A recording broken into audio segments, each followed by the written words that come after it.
Good morning, and welcome to Frankly Speaking here on WYDC TV Big Fox. I'm your host, Frank Acom, and we are broadcasting live from the Hesselson studio here on Marcus Street in Corning, our last day before the Thanksgiving holiday. So make sure you get all of your comments in.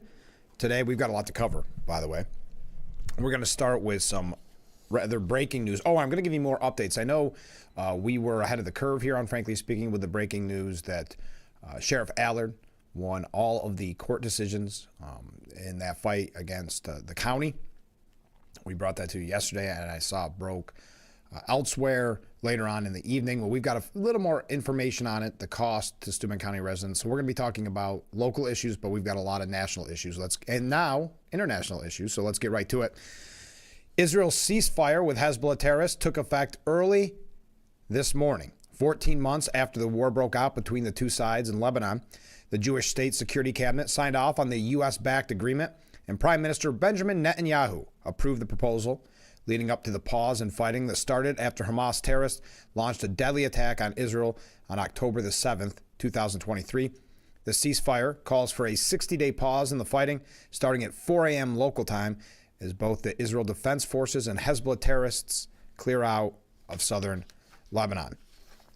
Celebratory gunshots were heard around Beirut early Wednesday, though neither side had reported any violations of the ceasefire. Yes, during a ceasefire, maybe celebratory gunshots, perhaps not the best way to celebrate. Netanyahu said in a television address on Tuesday that he backed the deal's approval before presenting the ceasefire to the entire cabinet in Jerusalem for its final stamp of approval. Netanyahu said the agreement comes after Israel decimated Hezbollah's leadership, ranks, infrastructure, and hidden bunkers along the way. Think of the history here. Hezbollah's leadership decimated.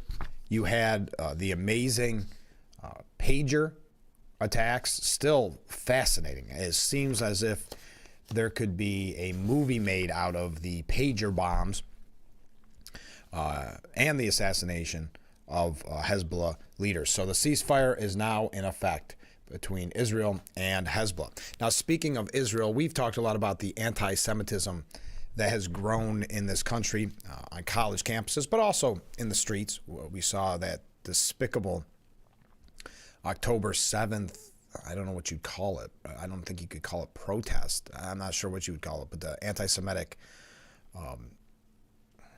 I guess protest on October 7th in the streets of New York City. We saw on college campuses on Veterans Day, anti-Semitic protesters trying to hijack Veterans Day and call it Martyrs Day and, again, attack, if you will, our veterans. Well, the Cooney chancellor was blasted, and I ran out of time yesterday to mention that this was happening, but there's a New York City Council hearing where Cooney's chancellor was invited to really answer to the anti-Semitism that is roiling these college campuses in the Cooney system. New York City Council members slammed the head of Cooney Monday after he was unable to answer questions about the steps he is taking to fight anti-Semitism on campus. Quote, "I do think it is outrageous that when we're having this hearing on such an important topic, that the most rudimentary questions you've been unable to answer," said Councilwoman Julie Menon. "It is just wholly unsatisfactory. It's not enough just to show up." Well, the New York Post, and this is really an update because we saw Elise Stefanik, perhaps one of the reasons she is now going to be in Trump's administration, specifically ambassador to the UN, is because of the amazing work she did in Congress going after these various college presidents and college deans, costing a few of them their jobs, but also just exposing, I think, to the American people what was happening on college campuses. Well, this more at the, if you will, the local level, meaning the New York City Council holding this hearing. But as the Post editorial board states, city council members rightly blasted Cooney Chancellor Felix Matos Rodriguez over his testimony on campus anti-Semitism, proving that it's time for new leadership at City University. Members Eric Dinowitz, Kalman Yeager, Ina Verdenkopf, and Julie Menon all roasted the chancellor's inability to articulate Cooney's response to Judge Jonathan Littman's report that, among other Captain Obvious findings they put here, said the school system for reporting anti-Semitism needs to be completely overhauled. And that's one thing that we've learned about these campus protests, these anti-Semitic, anti-American, anti-police protests, that administrators were willing to put really the safety, risk the safety, I should say, of their Jewish community on campus. It wasn't about them any longer. It wasn't about protecting all your students. It was about protecting just the anti-Semitic protesters. And really the reason that the president of Colombia stepped down wasn't because she allowed, Shafiq was her last name, to allow these protests to get destructive, the terrorization of their Jewish population on college campuses. It wasn't because of that. It was because she had the audacity to call the police on the protesters who were destroying school property. So the faculty and the students couldn't stand that. How dare she get police involved to actually have some type of consequences for these students? Well, ultimately there wasn't. But the thought was there would be to disrupt these encampments. So she stepped down, and it was like a couple weeks before school started. Very difficult time. But anyway, we know that they aren't protecting the Jewish population on their college campuses. Neither Matos Rodriguez, that is, again, the CUNY chancellor, nor his deputies could say how many complaints were made or what the most common type of anti-Jewish discrimination reported was. Asked how many, if any, faculty or students have been disciplined for anti-Semitic behavior, he replied, quote, and I quote, "I don't know."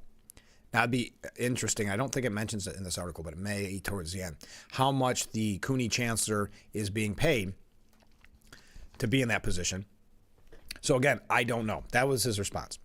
What would he do to prevent future harassment and intimidation? He would promote, and I quote, dialogue. If nothing else, this is a PR disaster in the waiting. Promote dialogue. What does that do for the Jewish students who for over a year have felt threatened, intimidated, and in some cases actually violently attacked? He couldn't even give specific examples of actions CUNY has taken since October 7, 2023 to protect Jewish students. It was pathetic. As Menon said, it's, quote, outrageous that when you're having this hearing on such an important topic that the most rudimentary questions you've been unable to answer. The whole crew of administrative hacks walked in unprepared to answer basic questions about handling Jew hate, even after seeing Ivy League presidents having their heads handed to them in the House hearings. And that's a great way of putting it. Again, Elise Stefanik, who was doing an amazing job anyway, but that just skyrocketed her because of the important job, but also effective job she did in those House hearings. Continuing, it wasn't even clear if any of them, meaning the CUNY representatives, had read the entire Lippman report. The chancellor whined that he needs, quote, additional resources. Yes, it's always about money, isn't it? Additional resources to hire more staff to investigate the complaints so we can get back on a timely manner to complainants. So we need more money at these universities and colleges. As Yeager noted, CUNY is a $4.2 billion enterprise, and he needs more money. He needs more resources, additional resources, to investigate anti-Semitic hate. It has received from the council that was investigating him, or I should say having this hearing, not investigating him, having this hearing, he has received $500,000 from the council to combat campus hate. $500,000. And yet it always goes back to we need additional resources.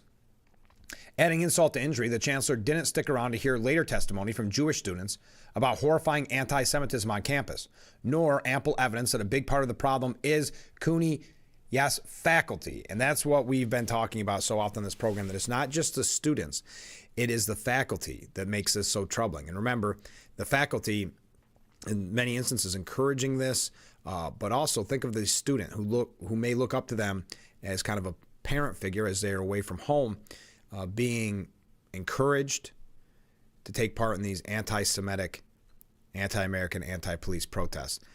But think about that from a PR standpoint.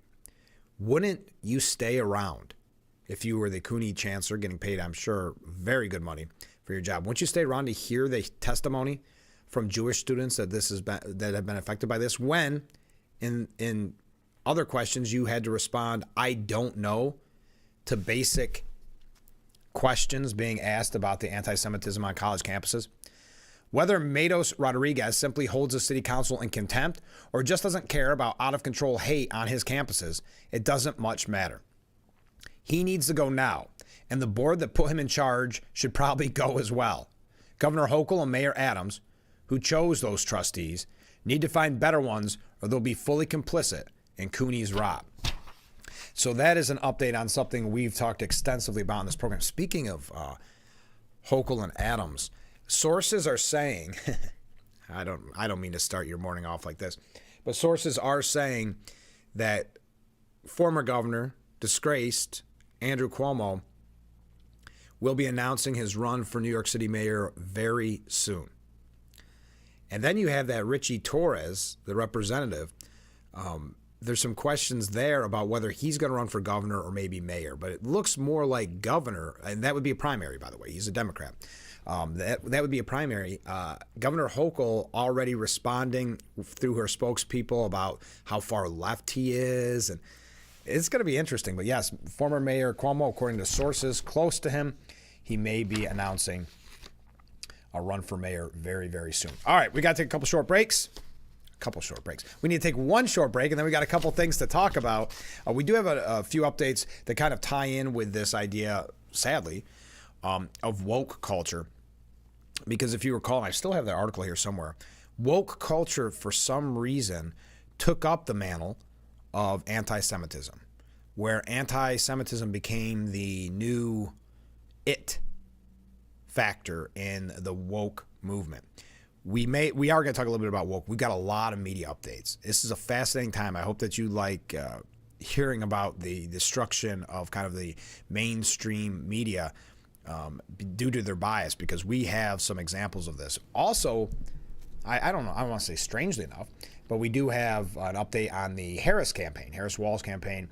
If you did not hear, Kamala Harris went to, I think it was X, and made a video to her supporters, and asking basically how everybody's holding up. It's been mocked, it's been ridiculed. We're going to talk about that as well. Some Trump updates, all that and much more. We're just getting started. But again, remember, we're not going to be here tomorrow or Friday. So make sure you get those comments in. Get it all out of your system before you have to meet with your family. Are you meeting with your family? That's the new talking point that The View and others are proposing, that you don't go meet with family that were Trump supporters. It's not, they don't deserve your company.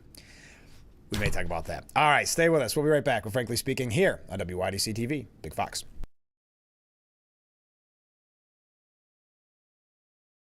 Have you been unable to work for over a year due to a mental or physical disability? Were you recently denied Social Security disability benefits? Great news. You may be eligible for money, back pay, relief. If you've been pre-qualified and diagnosed with a recognized condition that prohibits you from working, our lawyers can file a claim to get your disability benefit. Call us today and find out more.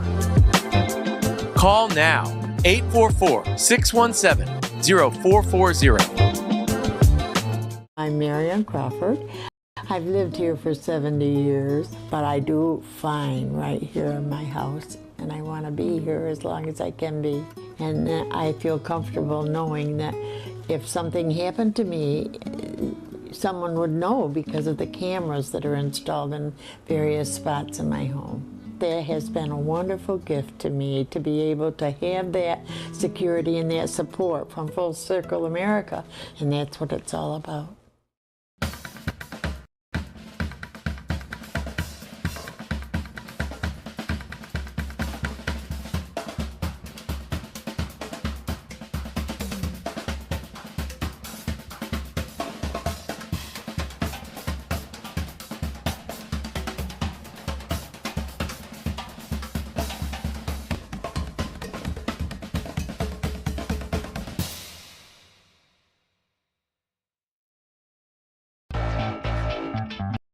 Welcome to Frankly Speaking, talking to the people that affect your life, that affect all of our day-to-day lives. This is something you're not going to get anywhere else. We've got a lot to offer. There'll be a lot of news, local, regional, national, really the things that affect you. And I think you'll be glad that you tuned in. So think of it as radio on TV.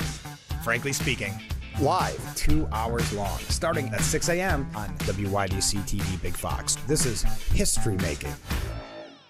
Fox website is here now. WYDCTV.com. Local and national news that keeps you informed and involved. WYDCTV.com. Today's weather, up to date and in your town. WYDCTV.com. Sports news, local events, and health stories that affect you. WYDCTV.com. The Big Fox website. Your news here now. WYDCTV.com.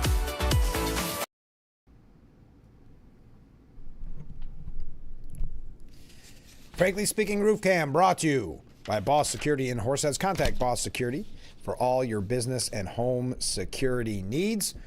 Beautiful morning here on Market Street in Corning as we broadcast live from the Hesselson's studio. Comment from a viewer. Good morning, Frank. Well, hey, good morning. Did you see or did you hear Harris when she was addressing the people that donated to her campaign yesterday? Now, this viewer suggests that, and she, in full disclosure, I think she is on vacation in Hawaii, that maybe she had been drinking and needs help. I have not heard that. I saw the clip of the video, but I don't know about that, but she is on vacation, to that viewer who wrote in. We're going to tell you how she's been mocked about the video just in general. Very, I think she used the word heavy. It's heavy. We're going to talk about that. Hey, speaking of heavy, as we get ready for Thanksgiving, a new study has found, they polled 2,000 Americans, a survey. It revealed that 24% of Americans are still carrying the weight they gained at the end of 2023. And on average, that is almost 10 pounds. They're also expecting to gain even more weight as we approach the end of 2024. Respondents think they'll gain another 6 pounds before changing their calendars to January 2025. I don't know why I brought that to you. I just saw it this morning. I thought it was interesting. 1 in 4 people still carrying around the weight that they gained from last holiday season as they enter a new holiday season. Hey, did you see the New York Times? We've been talking about them a lot lately. They had a piece about the negative effects of diversity, equity, and inclusion. That this training that many institutions have been using for years now actually creates more racism. And then you see the Walmart brand, a Walmart company, dropping the DEI initiatives. But the New York Times had a study that found that diversity, equity, inclusion training actually increases racism. But the New York Times opted against reporting on it. The New York Times increasingly sees perfectly valid news that upsets its woke staffers as not fit to print. Yes, they were scared of a staff revolt by exposing the truth of the negative consequences of DEI. The latest is the study released Monday by the Network Contagion Research Institute and Rutgers University's Social Perception Lab, which found that some anti-oppressive DEI narratives can engender a hostile bias and heightened racial suspicion, prejudicial attitudes, authoritarian policing, and support for punitive behaviors in the absence of evidence for a transgression deserving punishment. Wow, that's a way to write it. Basically saying, in the absence of evidence, that people can be targeted even without any real cold, hard facts. If you make people read the racism is everywhere ravings of someone like Robin DiAngelo and Ibram X. Kendi, some of them will see racism even where there is no evidence of it. Not exactly a surprise. It's what we've been saying for a long time.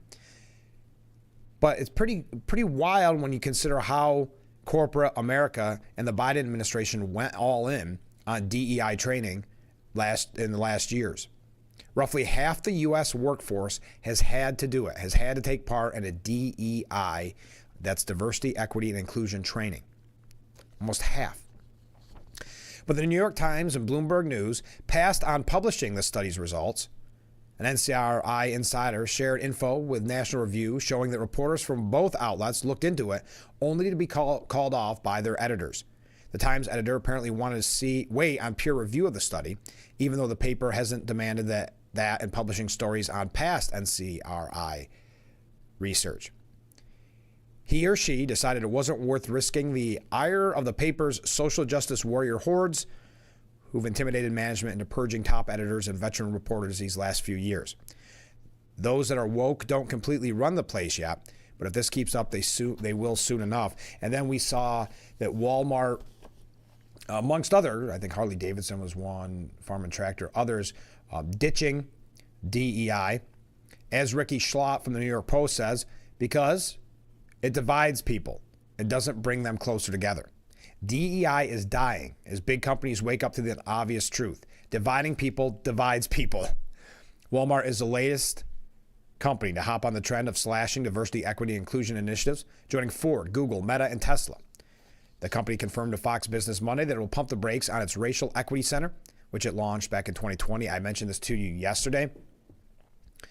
But as I mentioned, DEI, it's been found, actually causes the racial hostility and tension that they're normally meant to dispel by purposely elevating members of minority groups. Now, this is a really interesting piece. We're not going to go into all of this just because there's other bigger stories to report on. Though it masquerades as a progressive movement, DEI is remarkably regressive. It's time corporations and our schools, and that's an important note, and our schools ditch it once and for all. And when we take a look at what happened during the election, because a lot of it was under the guise, if you look at the campaign with the conversation of DEI, there's a trans activist, transgender advocates, that are pushing back on activists who resort to unreasonable tactics, with some admitting they cannot vilify critics. As support among Americans for their biggest issues plunge, support for this kind of trans activism, and many people pointed to that ad, and I didn't see it live on TV, but I saw it later, the ad that the Trump campaign was using about them, they, that Harris is for them, they, and talking about transgender athletes in school and in the locker rooms. Transgender rights came in dead last in a Gallup poll that asked 2024 voters to rank the 22 issues that factored into their voting decision, with 36% of survey respondents rating them not important. Dead last. Drilling down into polling on specific issues such as transgender bathroom policy, trans athletes competing in female sports, and laws allowing gender-questioning youth to procure medical sex change treatment, reveal support for many Americans is waning.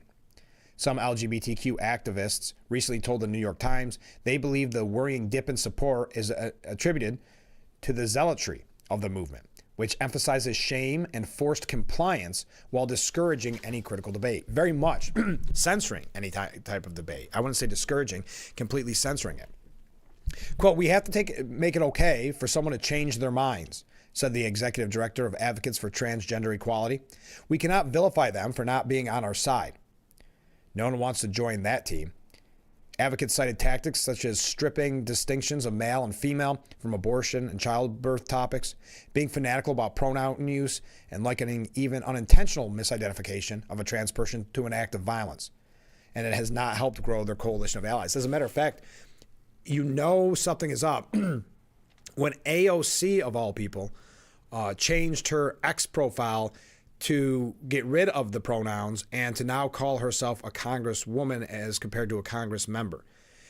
Many are reading the writing on the wall that the zealotry, I think that's a good word, the fanatical aggression of some of these activist groups drew many people away who would want to join that movement.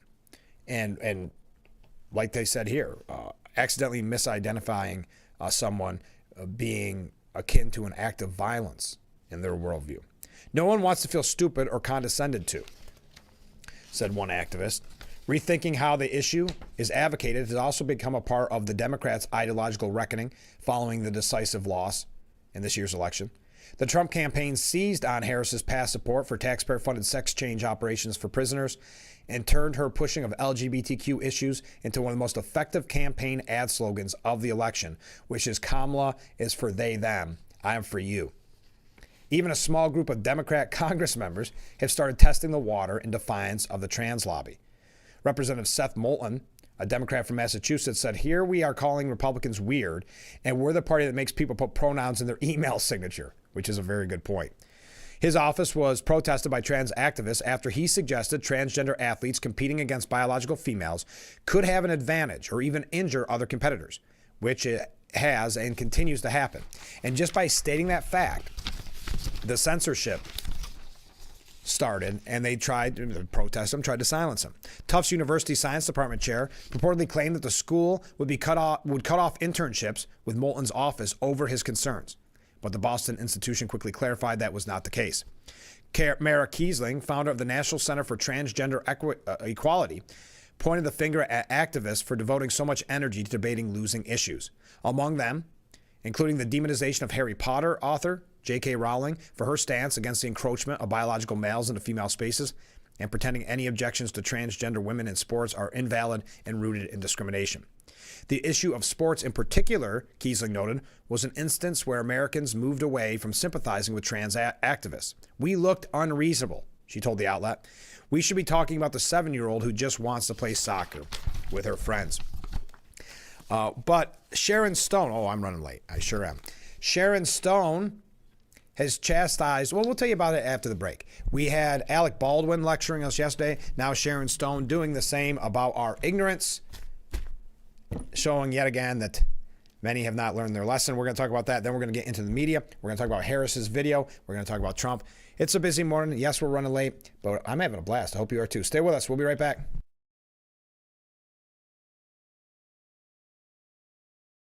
Black Friday week means only one thing. It's time to start hot tubbing with your very own Hesselson's Hot Tub. Start making every day better by relaxing and being stress-free with hot water therapy in your very own backyard. Hesselson's will be clearing out inventory to make room for 2025 models. With over $500,000 in inventory to sell, Hesselson's deals will be unbelievable this Black Friday week. Plus, 0% interest-free financing for up to 5 full years and free Bluetooth music. Hesselson's Black Friday Hot Tub sales event is going on now. Remember, it's always fun to poke in the corners at Hesselson's.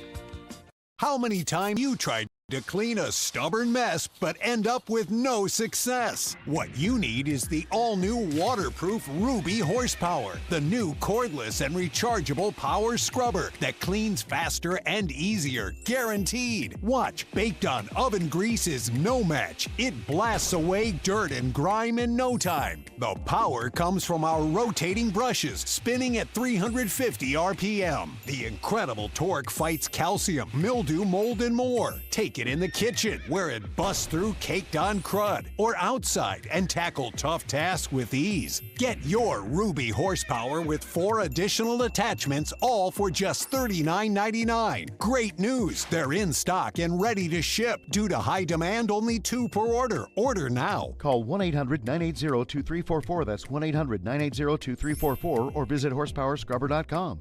So call 1-800-980-2344 now. I'm Nancy O'Dell.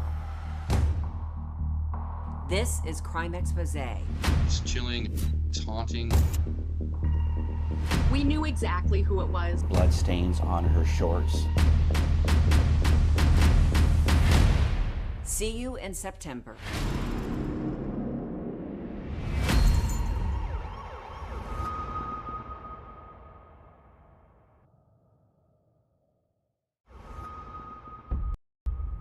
I'm Nancy O'Dell.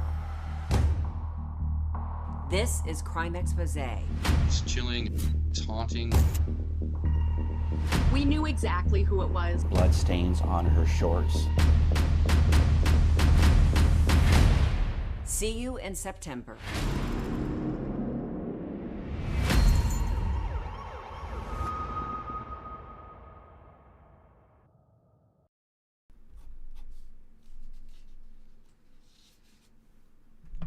The Frankly Speaking Roof Cam, brought to you by Boss Security in Horseheads. Contact them today for all your business and home security needs. Welcome back as we broadcast live from the Hesselson studio. So yesterday we heard from Alec Baldwin, the actor who said that, what did he say, we were out of touch or something? I don't remember what it was. That we were unintelligent, that we don't, there it is, that we don't know reality. Yes, a Hollywood actor saying we don't understand reality. Americans are very uninformed about reality. Well, today, actually late yesterday, we hear from Sharon Stone. The actress was in Italy, and she said during a question and answer, we have to stop and think about who we choose for government. And if in fact we are actually choosing our government, or if the government is choosing itself. Brilliant stuff here. Yes, because I know one thing the government wants is Donald Trump. That the bureaucracy wants a Donald Trump. You know, Italy has seen fascism. Italy has seen these things, you guys. And you understand what happens. You have seen this before. Again, this is Sharon Stone. My country is in the midst of adolescence. Adolescence is very arrogant. Adolescence thinks it knows everything. Adolescence is naive and ignorant and arrogant. And we are in our ignorant, arrogant adolescence. Brilliant stuff here. So Americans who don't travel, who 80% don't have a passport, who are uneducated, are in their extraordinary naivete. What I would say is that the only way that we can help with these issues is to help each other. So I don't know if she's talking to the Italians specifically, saying, boy, my country's dumb. But can you help me and I'll help you? So you are uneducated. They're extraordinary. Is that how you would say that? I understand naive, but extraordinary naivete.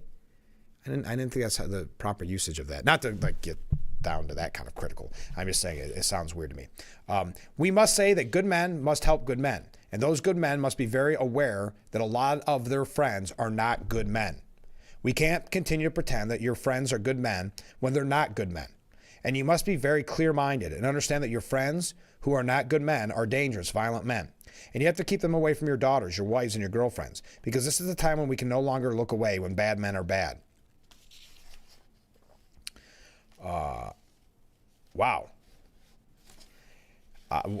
Whatever. So ignorant, arrogant Americans, we're on the road to fascism, and then we're in the midst of our adolescence. Another Hollywood celebrity lecturing us after we recently come off the numerous articles have been written about the end of the celebrity endorsement, meaning that obviously all the celebrities that hitched their wagon to Harris had no effect, in some cases negative effect on support for her. So again, having not learned their lesson, and not that Hollywood is known for being the individuals for being brilliant in any way, but lecturing you about politics, lecturing you about who you voted for, that you're ignorant and arrogant. I guess they believe that they're, well, you know, the people that actually aren't that smart that think they're very brilliant, and then they become very cocky in their brilliance, and you go, oof. That's what that seems like here, but not learning their lesson. But maybe this article can tie in if Sharon Stone is interested. Canada is bracing for a surge of immigrants that are hoping to move from the United States. Justin Trudeau planned to allow 500,000 new permanent residents in 2025 and 2026. Royal Canadian Mounted Police plan to add agents and vehicles at the border. You can't enforce your border. Huh, that's interesting. Canada is bracing for a surge of immigrants across the United States' northern border as President-elect Donald Trump continues to press for the largest domestic deportation in American history after he takes office in January. Also, maybe they're not saying for all of those that were scared that Trump won. They're saying because we're going to actually start enforcing our immigration laws. Interesting. All right, we're covering a lot this morning. We got to take another break. When we come back, we're going to talk about the media. That's going to tie in with Kamala Harris's campaign, because there's just a couple updates there. Then we're going to talk about Trump. We've got the local issue. I'm going to give you an update on Sheriff Allard. I know we broke this story yesterday here on Frankly Speaking that the court found in his decision in every one of those, is case is the right word? Every one of the decisions were in Sheriff Allard's favor. We're going to tell you about that in a little bit. Give you just some more updates on from what we brought to you yesterday. And we got a lot of other things to talk about. So stay with us. This show's going quickly. Last one before the Thanksgiving holiday. So get your comments in, and we'll be right back with Frankly Speaking.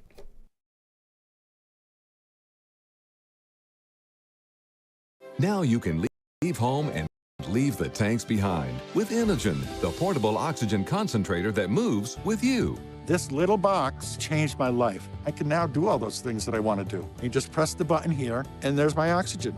Inogen portable oxygen systems are small and light and deliver up to 12 hours of medical-grade oxygen on a single charge. Now that I've got my Inogen, I've got my freedom back. I'm back to living again. Try an Inogen system free for 14 days. Call now.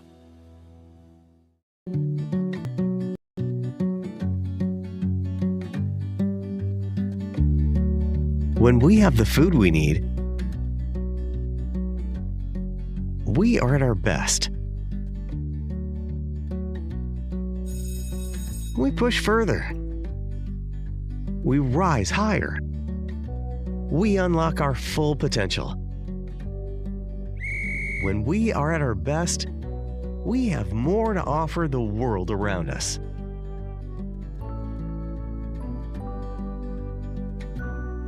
When we have the food we need, we make our communities stronger. Together, we can help everyone get the food they need to thrive. Join the movement to end hunger at feedingamerica.org/actnow.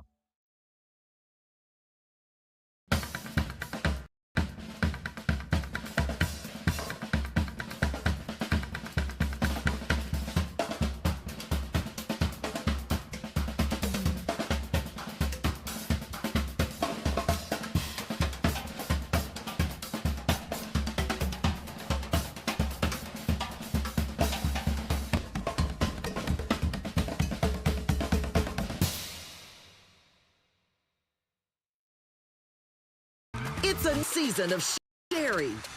Having a good time has always been my #1 goal. I tend to get crazy. At my age, I should not be jumping up and down like that. And if you don't know what I mean, ask your mama. The young ones, y'all like, we don't know what you're talking about. But I promise you, in 30 years, you will. It's the best time in daytime. Weekdays at 2 p.m. on Big Fox.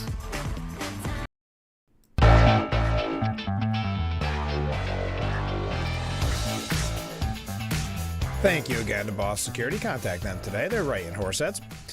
All right, we are broadcasting live from the Hesselson studio here on Market Street, Corning. Thank you for joining us on this Thanksgiving Eve. So there has been, and this is a story we brought to you quite some time ago, but there's now some real pushback. MSNBC is really struggling right now. I'm not telling any tales out of school. They're really struggling. I know we're all shocked to find out that Rachel Maddow made so much money, but Rachel Maddow receiving a $5 million pay cut, so she's now only getting paid $25 million a year to do one show a week. Whatever you think about that. But they're spinning off from their parent company. There's talks of sales. Some people are even suggesting, and I think this is really fascinating to think about, that Elon Musk buy MSNBC and reboot it, so to speak. People like Morning Joe and Mika Brzezinski receiving so much criticism for calling Trump Hitler and then going to meet with him after the election, et cetera, et cetera. Well, now there's a lot of concern over Al Sharpton accepting Kamala Harris's campaign donation. Do you remember this? Kamala Harris's campaign gave Al Sharpton over $500,000 right before their interview on MSNBC. Now, there is also, and we're going to talk about this in a moment, a lot of criticism of how Harris mishandled her money, $1.5 billion down the drain. There's a lot, some saying that disqualifies her for any run in the future because she's already thinking that she may run in 2028, according to some sources. Now, if that's the case, right now, the polls show that she's #1, but that's because she spent $1.5 billion for name recognition. That doesn't make her a clear favorite. But there is a growing scandal at MSNBC as Reverend Al Sharpton has been ricocheting around the halls, this controversy of 30 Rock, with his colleagues calling it a bridge too far for them. On Tuesday, MSNBC said it was unaware. Yes, they released a statement saying that they were unaware the Vice President Kamala Harris's presidential campaign paid $500,000 to Sharpton's National Action Network nonprofit ahead of a friendly interview with the Democratic nominee just weeks before the election.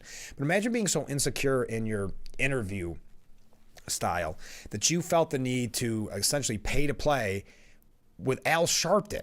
You knew Al Sharpton was going to have a easy, sugar-coated interview with you. It's going to be kid gloves. Why in the world would you then also feel the need to give even more to just, I guess, double check to solidify that it was going to be a cushy interview? Quote, MSNBC was unaware of the donation made to the National Action Network, a spokesman for MSNBC said. Harris sat down for a friendly interview on October 20th with Sharpton. an open supporter of Harris and the Democrat Party. Following Harris's defeat to President-elect Donald Trump, FEC filings revealed the Harris campaign gave two $250,000 donations to Sharpton's nonprofit organization in September and October. However, the MSNBC weekend host did not disclose to viewers the apparent conflict of interest, and that would be the protocol there, that you'd say, in full disclosure, Harris made this donation to my organization. And not only did he not disclose it to his viewers, he did not disclose the donation to his bosses at the network. Quote, no one's surprised that anybody at MSNBC was rooting for Harris. This feels like another level of nonsense. Like, you're kidding me, right? This is weird, a current MSNBC employee reacted to Fox Digital. Harris could have given Al Sharpton an interview and would have gone the same way. But what are you paying for? There's no way that this can't seem weird. Not the most elegant. Oh, I'm not going to be elegant either. Elegant statement ever written. But it's a good point. You were going to be given a cushy interview. It was going to be an easy interview. Why make this donation? But I think it's another example of just throwing around this money to give Oprah Winfrey, who many said, even her hometown paper said, listen, I understand there's production costs. And that's why Harris gave your production company $1 million. But couldn't you have just said, no, you keep the $1 million and done an in-kind donation? Shouldn't have that been your donation to the campaign? Same here. Why did she feel the need to throw around money to what was going to be an easy interview? It makes no sense. Quote, everybody knows who Al Sharpton is. And this feels like a bridge too far. A big bridge too far that is not landing well, the employee at MSNBC said. This has a bit of a dirty feel to it. These things happen and they don't bounce around MSNBC all that much. Like, people just don't care. This one feels, I'd say, there's a deeper disappointment. There's a sense of like, we don't need this. This feels kind of grifty and gross. Yeah, at this timing, not the best timing. The insider says everyone at MSNBC knows Sharpton is given a wide berth and that he's not held to the same journalistic standards as others at MSNBC since he's far more outside the network for his high-profile political and social activism. That said, the controversy reeks of a pay-to-play scheme, which is not legal. Many radio careers specifically destroyed back in the early days of rock and roll because of pay-to-play. There's a sense among the people I've spoken to that this feels like something wrong and that something should be done about it. I don't know what that something is. That's a lot of money. That's not a small matter. It just doesn't sit well with people. They, however, cast doubt that Sharpton will face any consequences at all, saying, generally speaking, people do things and they kind of get away with them at MSNBC. I mean, other than in the Me Too era. I don't care whether somebody does something to Al. I'm more interested in where does this fit into who we are. How does this happen? How does $500,000 change hands? How can you possibly think you're holding somebody to account in an interview when you donate money to you, when they donate money to you? We're not told not to take tickets to ball games. People who like Al and respect him and understand what his value is, it ranges from disappointment to disgust. Not a whole ton of surprise, I will tell you that. There are some organizational rules. I understand he has different rules, but they can't be that you donate money and then you get an interview. That can't be acceptable. I think a 3-year-old could see a potential conflict in that. The MSNBC staffer was taken aback by the network being caught flat-footed by the controversy. For MSNBC to start saying they weren't aware of it, like, wow, that's something everybody knows this stinks. All right, kind of a little all over the place there from that employee, but still worth mentioning. So yes, MSNBC was unaware that the Harris campaign gave $500,000 to Al Sharpton's group. And I know a lot of people, I would think, if you're a Harris supporter, put aside what happened. If you're a Harris supporter, and you donated and you worked hard for her campaign, you've got to be disappointed at, not just because she lost, but disappointed at the outright waste of money. So you sent in that hard-earned money of yours, maybe it was $100, maybe it was $200, and you realize $500,000 went to Al Sharpton, $1 million went to Oprah Winfrey, untold amount of money going to other actors and actresses and performers who you would think are supporters, and I guess they are technically, but they're still taking that money. Yes, MSNBC was unaware of the donations made to the National Action Network. Wow. Harris sat down for the friendly interview last month on Politics Nation, which happens to fall on the same day as her 60th birthday. Quote, today's your birthday and we all reflect on our birthdays, what our life would mean. You called me on my birthday, thanks again. What do you want 50 years from now? History to say about Kamala Harris. The hard-hitting questions like that that Sharpton gave her. It's been a difficult week for MSNBC. People have flocked from the network. MSNBC is down 42% among total day viewers and down 52% during prime time compared to its 2024 averages. Wow. Yeah, like as I had mentioned, there are talks of maybe Elon Musk scooping it up. That would be very interesting. All right, we've got to take a break. Wow, yes, we definitely got to take a break. When we come back, we're going to talk a little bit more about Harris's campaign. Yeah, we got a couple things. No sense killing time telling you what we're going to talk about because we'll talk about it when we come back. Stay with us. This is Frankly Speaking here on WYDC TV, Big Fox.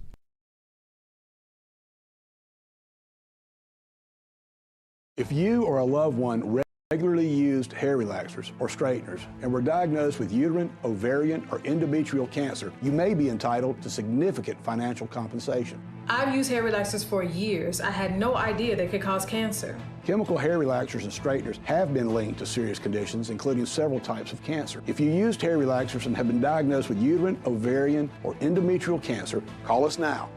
There's no fee unless we win your case. Call today. Black Friday means only one thing. It's time to start hot tubbing with your very own Hesselson's Hot Tub. Start making every day better by relaxing and being stress-free with hot water therapy in your very own backyard. Hesselson's will be clearing out inventory to make room for 2025 models. With over $500,000 in inventory to sell, Hesselson's deals will be unbelievable this Black Friday week. Plus, 0% interest-free financing for up to 5 full years and free Bluetooth music. Hesselson's Black Friday Hot Tub sales event is going on now. Remember, it's always fun to poke in the corners at Hesselson's.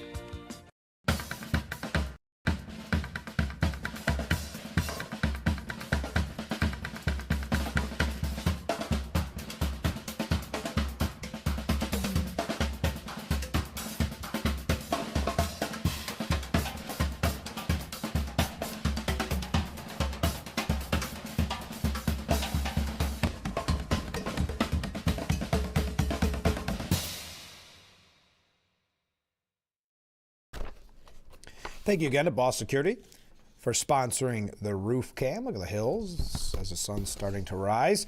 We are broadcasting live from the Hesselson studio here on Marcus Street in Corning. Comment from viewer. Not only do Hollywood types risk their careers by not supporting Democrats, but given airheads like Stone, meaning Sharon Stone, they also risk their careers by being stupid. As for myself, if I see that Stone is in a movie or on TV, I won't listen, let alone watch. They do risk their career. It's not even, you might say, well, if they just don't say anything political, like maybe they're conservative, but if they don't say anything, that doesn't do it either. They have to use their quote-unquote soapbox. And a prime example of that is Taylor Swift. Taylor Swift, of course, supporting the Biden administration back in 2020, the Biden campaign, I should say, back in 2020. And was it Variety that came out with an article saying all of that was for nothing? All of her support for Biden and Harris was nothing. If she doesn't come out and endorse Harris and full-throatedly endorse Harris and really use her soapbox. And it was 2 days later that she did. Because there's the silence is violence idea, that if you are quiet about the issues, you are just as bad, if not worse, than the people not supporting Democrat policies. Because you didn't use your soapbox, you didn't use your voice. Now, I think, because you got to be careful what you wish for, I think you could make the argument, if you wanted to, if you were a Democrat, you could make the argument that maybe a Taylor Swift didn't do enough. Maybe that some of her celebrity endorsements, that some of her musical performers didn't support her enough. Look at the popularity of Taylor Swift and the tours that she was on. Why didn't she do more? Why didn't she do a show for Harris? See, that's how that can work. That's how that can be twisted. So they put themselves in a bad situation when they get politically active. But again, if you're not politically active, you're just as bad as those that support Trump. So it is a sticky situation that those in Hollywood and in the performing arts that they're involved in. But they jump into it, right? Taylor Swift endorsing Harris right after the debate.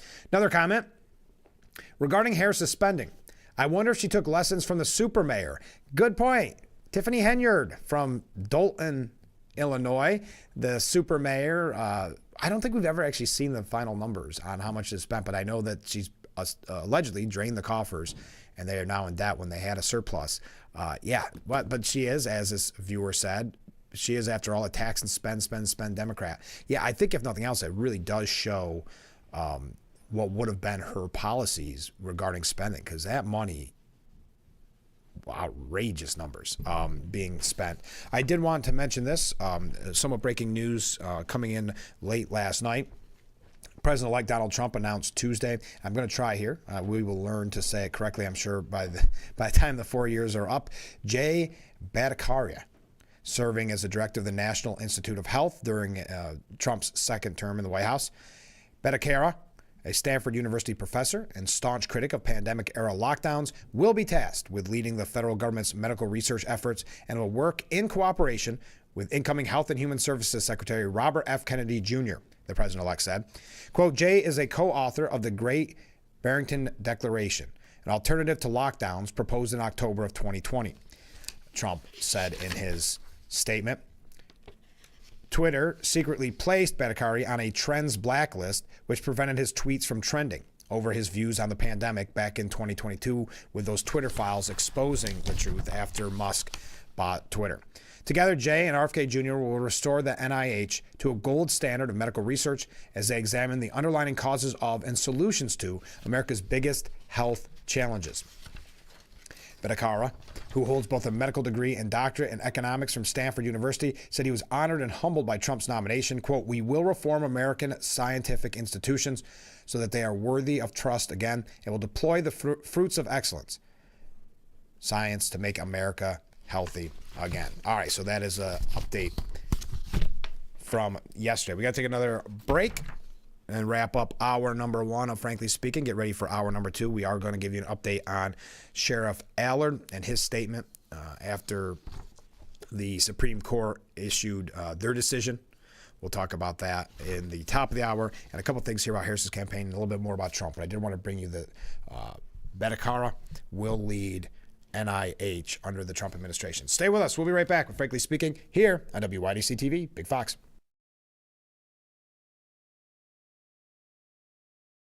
Hustling, plus overbooked, plus bustling, plus cleaning overlooked. It all adds up.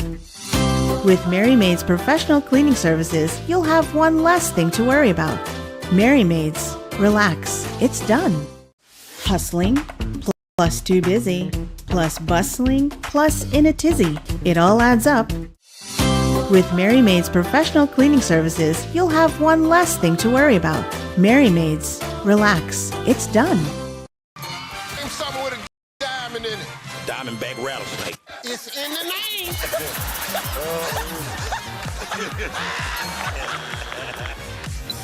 Name a low-calorie food you might make your edible underwear out of. Salmon. Watch it weeknights. Share it the next day. Wild caught Norwegian teriyaki. Share in the fun. Weeknights on Family Feud. 7 and 7:30 on Big Fox.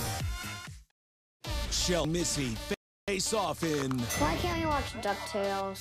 Because we don't learn anything. Book Smarts versus Street Smarts. Is it working? Are you feeling motivated? Very.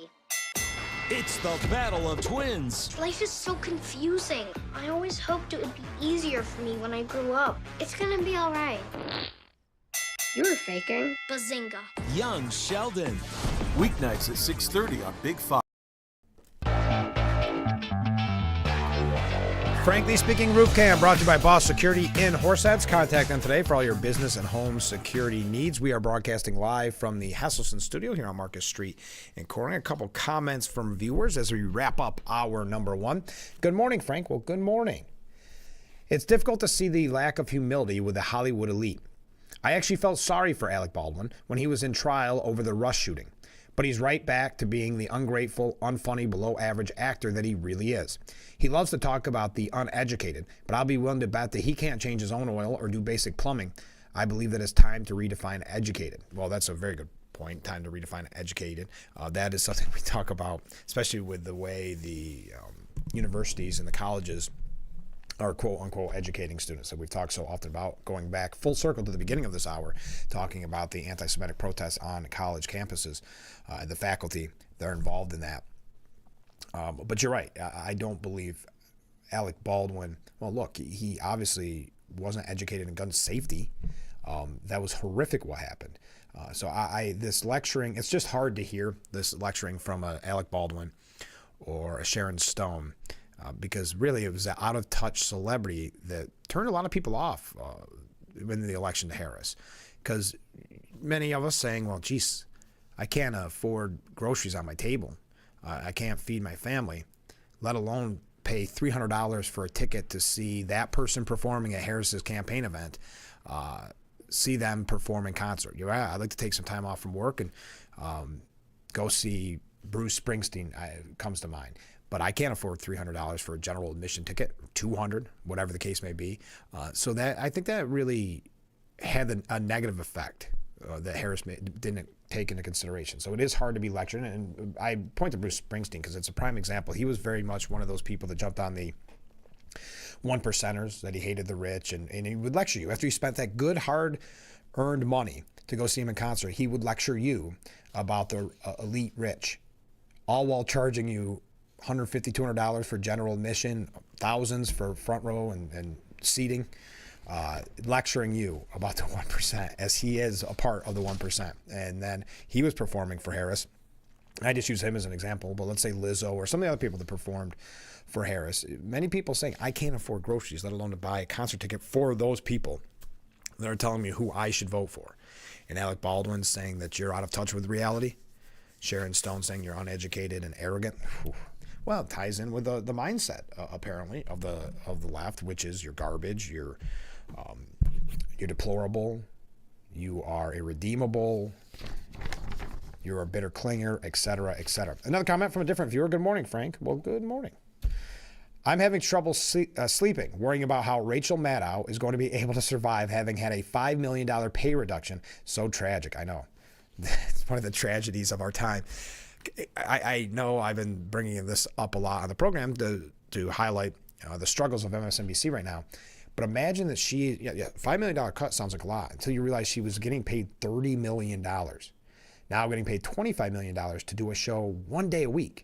This isn't, every single day and, special breaking news coverage, et cetera, on Mondays. Now, listen, Mondays can be tough to go back into work, but still, she chose the day and doing one show on Monday and getting paid $25 million a year. I don't know where she'll cut her budget or her house expenses to scrimp and save now that she's $5 million poor. But hopefully she can make do on just $25 million a year. All right, hour number 1 is in the books. Don't forget, next week we have a busy week, a fun week too. Wednesday, we're going to be talking to Sheriff Allard. I'm going to give you an update on his case. We brought that breaking news to you yesterday, but we're going to talk to him directly on Wednesday of next week. Then on Thursday, former congressman, current assemblyman-elect Joe Sempolinski will be our guest. That's on Thursday. Fan favorite, Joe Sempolinski. And then on Friday, we'll be talking with, it's Friday. It's got to be Fridays with Phil. Assemblyman Phil Palmisano will be joining us on Friday. So that's next week. Very busy week. We may have some others. That's just what pops into my mind off the top of my head. Also, I want to thank our guests from the Gaffer District being on the show yesterday. Don't forget that it is Small Business Saturday this Saturday. I know I'm real early here because it's only Wednesday and you're thinking about Thanksgiving. I know how the holidays work, and it breezes by so fast. So don't forget, it's this Saturday that is Small Business Saturday. And then the Parade of Lights here on Market Street kicks off at 7:30 on Saturday as well. All right, stay with us. We'll be right back with Frankly Speaking, hour number 2. After this, you're watching WYDC TV, Big Fox. We will be right back.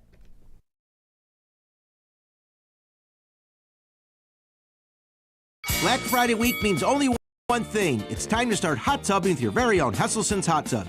Start making every day better by relaxing and being stress-free with hot water therapy in your very own backyard. Hesselson's will be clearing out inventory to make room for 2025 models. With over $500,000 of inventory to sell, Hesselson's deals will be unbelievable this Black Friday week. Plus, 0% interest-free financing for up to 5 full years and free Bluetooth music. Hesselson's Black Friday Hot Tub sales event is going on now. Remember, it's always fun to poke in the corners at Hesselson's.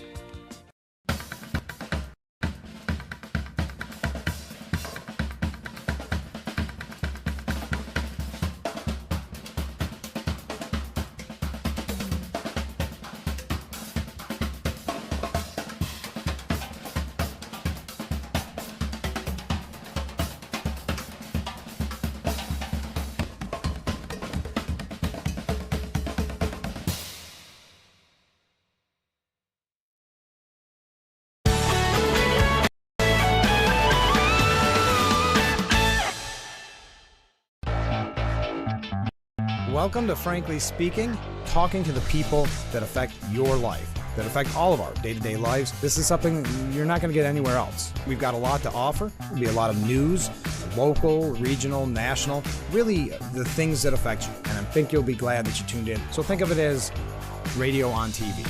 Frankly Speaking.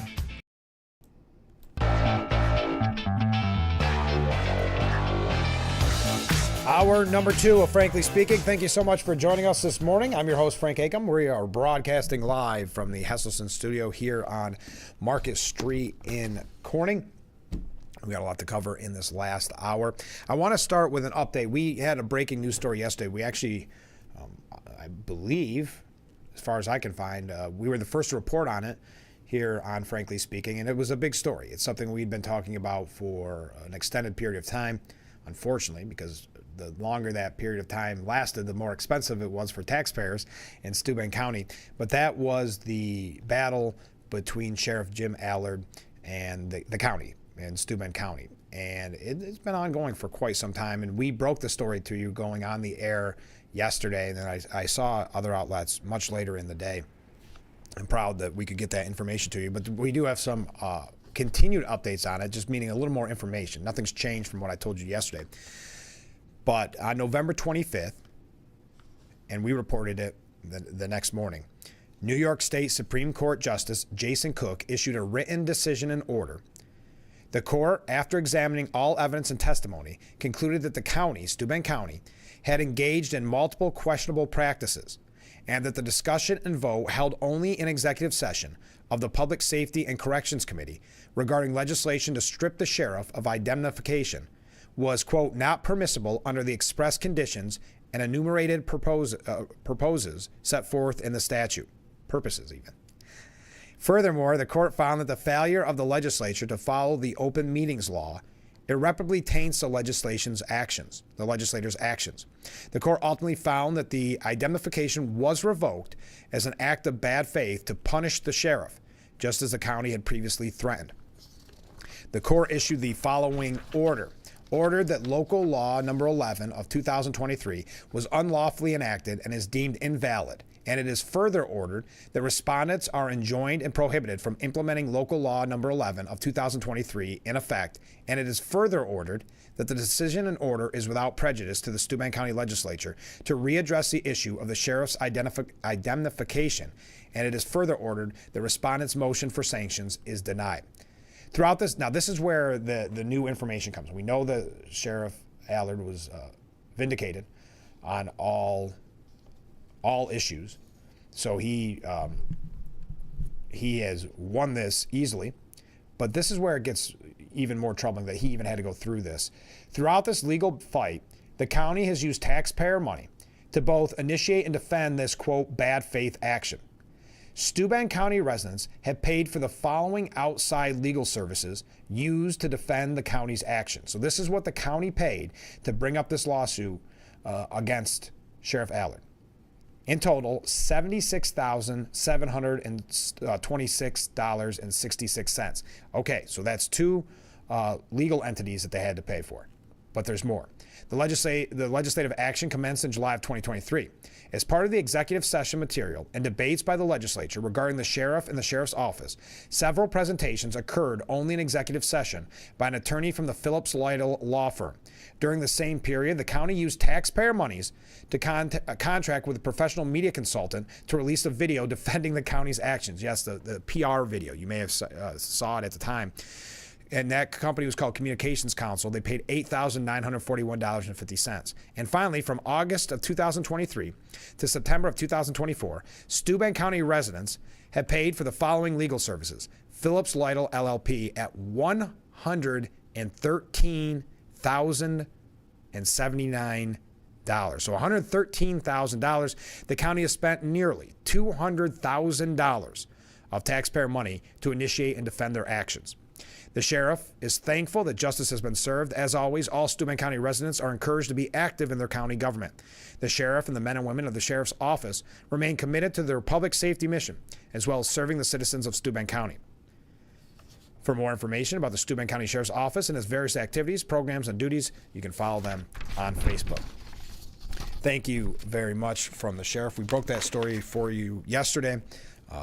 It isn't a surprise if you've been following the show and following our discussions on it that it would go in the sheriff's favor, but it was a time and taxpayers' resources that were getting more and more frustrating as time ticked away, and for a fight that did not need to happen, unfortunately. A fight that from the beginning was called out as a bad fight. All right, let's get to Kamala Harris quickly, because many people are talking about this video that she made for her supporters. Vice President Kamala Harris spoke directly to her supporters on Tuesday, her first public statement since her concession speech following Donald Trump's sweeping victory. Kamala Harris was hosting a national grassroots call with her former running mate, Governor Tim Walz, that touched on a range of topics. Quote, "I just have to remind you, don't you ever let anybody take your power from you.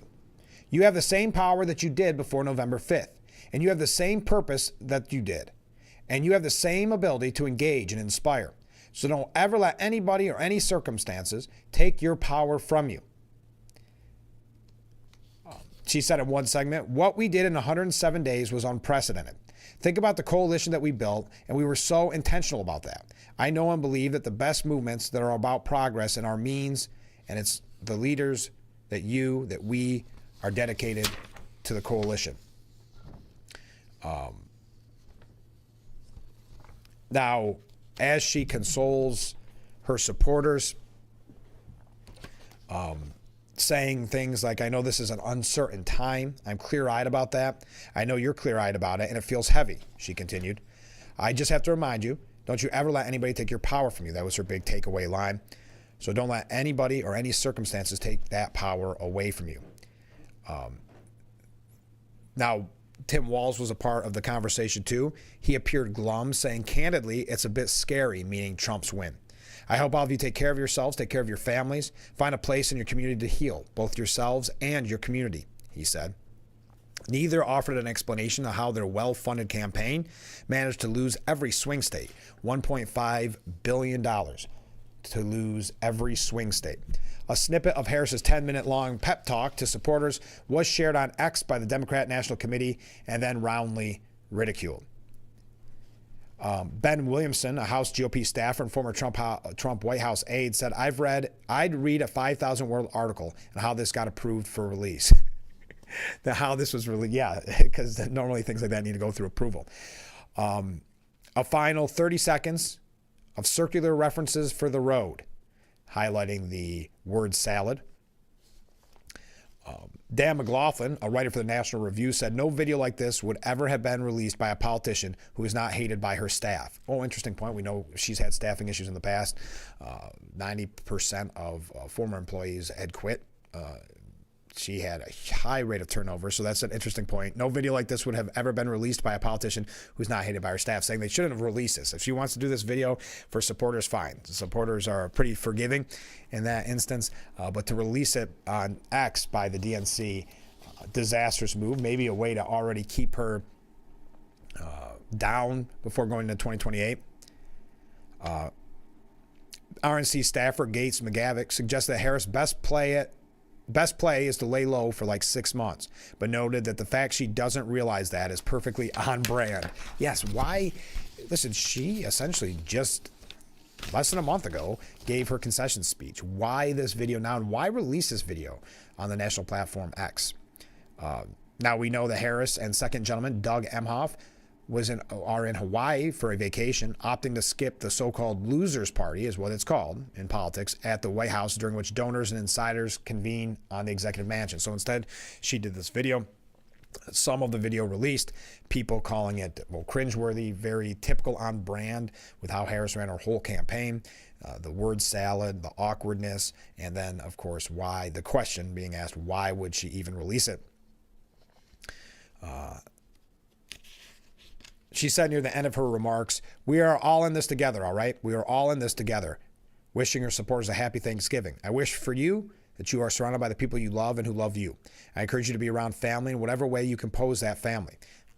We are powerful, those of us who love our country, and we've got a lot of work to do." For those, that's interesting. Those of us who love our country. Is that does that mean, is it a fair question to ask, that those who love this country had to be Harris supporters?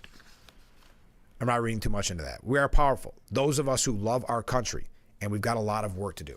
So is it suggesting that if you didn't vote for Harris, or that if you supported Trump, that you don't love your country? So the ones that do love their country, who supported Harris, have a lot of work to do. I'm not sure how else you could read that. But as I said, Twitter users having a field day with this. Some suggesting that something even seemed off with the vice president, and expressing the surprise that it was publicly shared. DC Examiner contributor Kimberly Ross said, "Is this a joke? It's a terrible video. Yikes." I'm not, Joe Conscious said, "I'm not sure you guys want to be amplifying this. There's something off with the vice president." Outkick columnist Mary Catherine Ham wrote, "When you hand your phone to someone to police your social media post, and then you want to hand it to someone who likes you, not to someone that hates you." Yes, because something like that, and I don't think I'm telling you anything that you wouldn't know, everything has to get approved, right? These tweets that Harris was writing, she didn't write them. It went through an approval process. Somebody else wrote them. She probably ultimately approved them if it was of some type of very high level of importance. In this case, that the fact that they released this video and that the DNC highlighted it, many are suggesting it was people around Harris who were maybe not happy with how much she spent to ultimately lose, how she ran the campaign in general. The Republican Committee of Prince William County had an interesting point. The joy is gone. Again, highlighting that no video like this would ever have been released by a politician who is not hated by her staff. They wouldn't let her go on Joe Rogan, but they'll let her do this. That is a fair question as well. Tyler Austin Harper from The Atlantic wrote, "Who thought this was a good idea? Who is this for? What is this for? What is she even saying? Once again, I will reiterate that we are ruled by imbeciles." National Review senior political correspondent Jim Garrity wrote, "Besides the vibe of flammability, the message, 'Don't let anyone take your power from you,' is perhaps less than ideal as a theme during the peaceful transfer of power." Yeah, that's a good point too. So there you are. I know many people have been talking about it. We had a couple comments already this morning. Well, not already. We're already halfway through.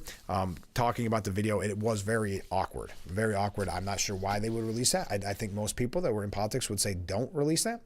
But that was kind of typical of the Harris campaign. Thinking outside the box. Is that maybe a way to say it? But again, I don't know. I don't like the way that was worded at the end. Those of us who love our country, I guess there's those that don't. And if you voted for anybody but Harris, and maybe you're one of the ones that don't love our country. Very awkward, but typical. All right, we got to take a short break. Stay with us. We'll be right back with Frankly Speaking here on WYDC TV, Big Fox.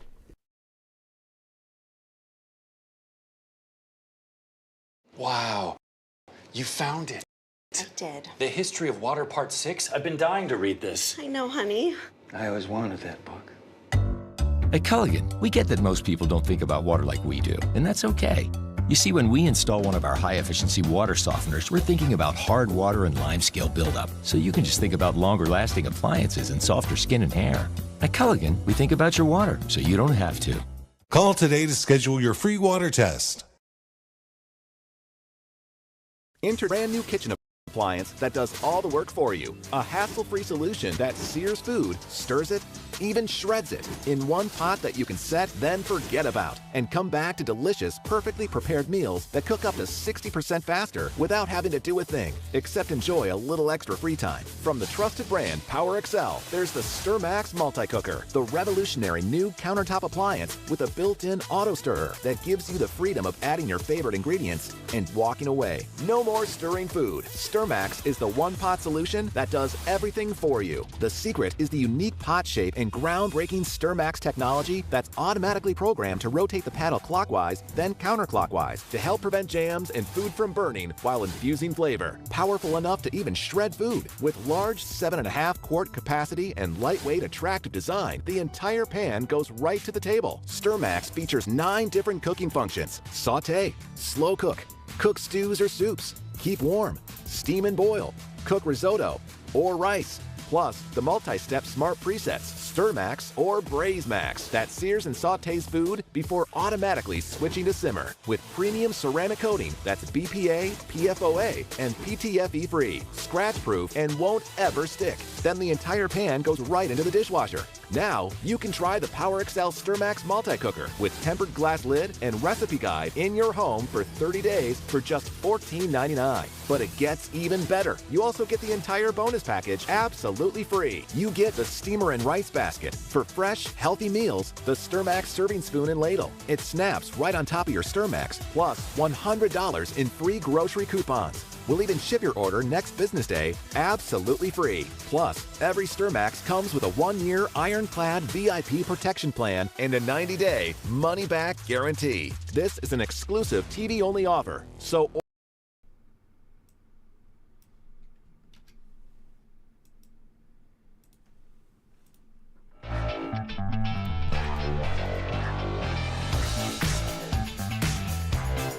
Thank you again to Boss Security in Horseheads. Contact them today for all your business and home security needs.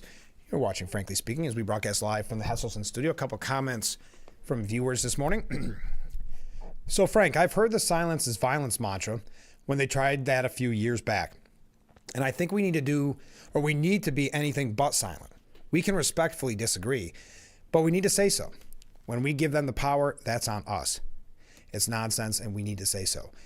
You know, that's a good point. There was, especially on college campuses, we talked about it in the past for years now, this idea of self-censorship, because people are concerned that they put themselves in some type of harm's way. Now, when I say harm, that could mean, like we see on college campuses, physical violence, intimidation, things like that. But it's also something as simple as becoming a, for lack of a better word, social pariah, right? That if you come out and you wore a MAGA hat, you could lose family, friends, and we talk about it during the Thanksgiving holidays, where the view is saying, don't meet with family members that voted for Trump. So the self-censorship does a lot of damage. And the left, with that silence is violence idea, was very effective in creating that environment. So you're right. We need to speak up. Another comment, this is from Ken. Good morning, Ken. Finally, Harris said something that was true. She did something exceptional, something that I would bet has never happened in politics in the past. She spent $1.5 billion in 107 days without achieving anything for her efforts. Yeah, I mean, I know they're saying that there's no mandate for Trump, but you've got to think that she spent $1.5 billion.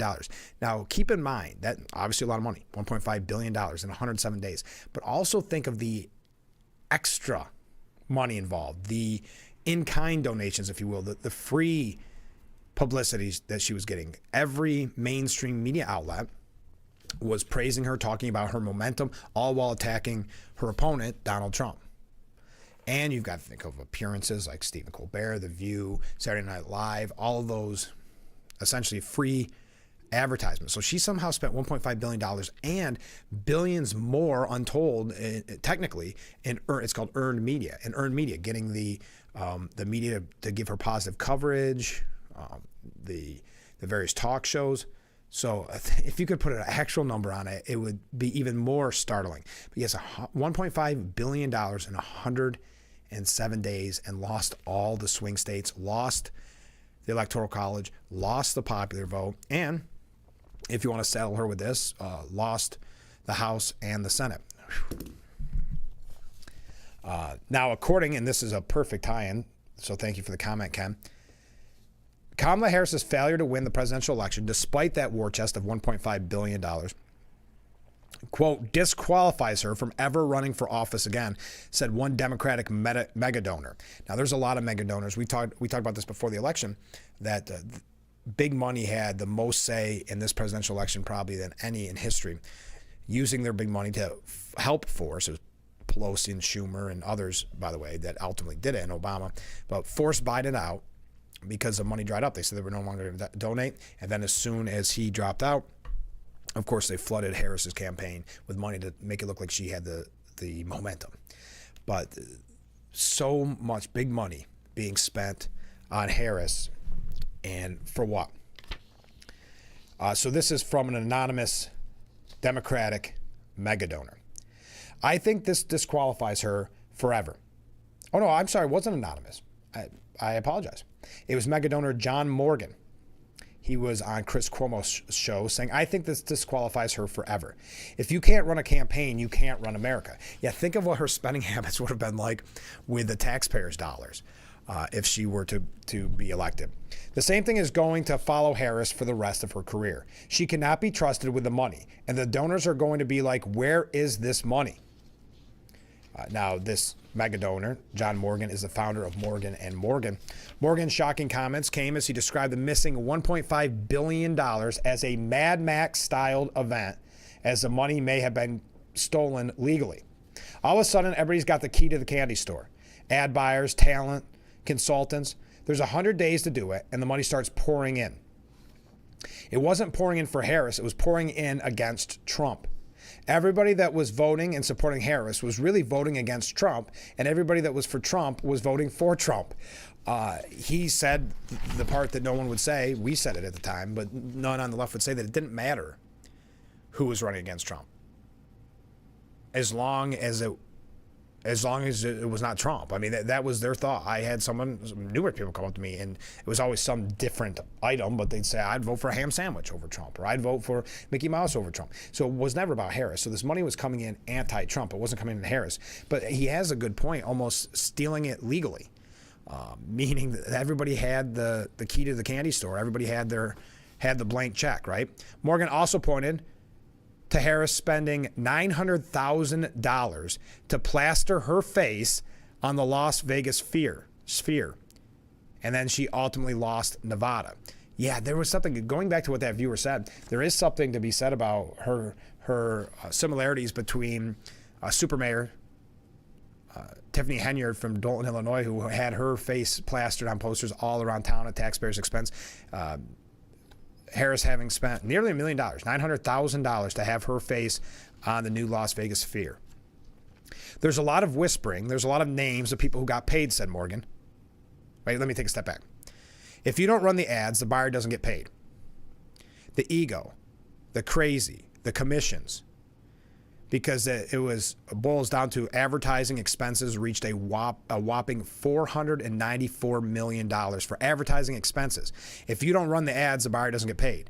The ego, the crazy, the commissions, there's a lot of whispering. There's a lot of names of people who got paid. And a lot of people got rich on the back of donors trying to stop Trump. Morgan said of the whisperings he heard while at the White House dinner on Friday. Morgan called the campaign terrible, despite Harris doing a good job in the debate. I told everybody she should not have been the nominee. She was not going to win, and she didn't win. She lost badly. Morgan called for Harris to figure out her life as a lame duck VP is jetted off to Hawaii. Yeah, you're not figuring out your life if you release that video. Whoever approved that video made a tactical error. If she does actually want to run in 2028. Then Morgan went on to talk about Biden, because he was at that, what they call the losers party in Washington, saying he did not want to go, meaning Joe Biden. He did not go gently. He nominated her, basically. Yeah, say, hey, you don't want to be me? See if you can win with Harris. Obama did not want her. Obama did not endorse her for 5 days. Pelosi did not want her. Pelosi told her California delegation there would be a conference, a caucus, there'd be a convention, Morgan added. Morgan ridiculed the Democrats' game plan that ran on democracy before the party dispelled democracy and chose Harris despite no primary votes being cast for her. If he hadn't gone out that Sunday, it was going to be an avalanche the next week, Morgan said. And I think he was very angry. So basically, all the Democrat elites, the Obamas, the Pelosi's, pushing him out, and he said, okay, I still have power one way. It's got to be Harris. And we had talked about that in the past, but that kind of money being spent. $1.5 billion in 107 days. And think of how many people got very rich off of that. Just like a wasting of the money of having your photo on the Las Vegas sphere. Now we are learning on the podcast. How am I doing on time? No, let me take a break. We're going to talk a little bit more about Harris's campaign. I don't want to get too much more in depth on it, but I think there's some interesting takeaways in all this. But we've got to take a short break. Stay with us. We'll be right back with Frankly Speaking here on WYDC TV. Big Fox.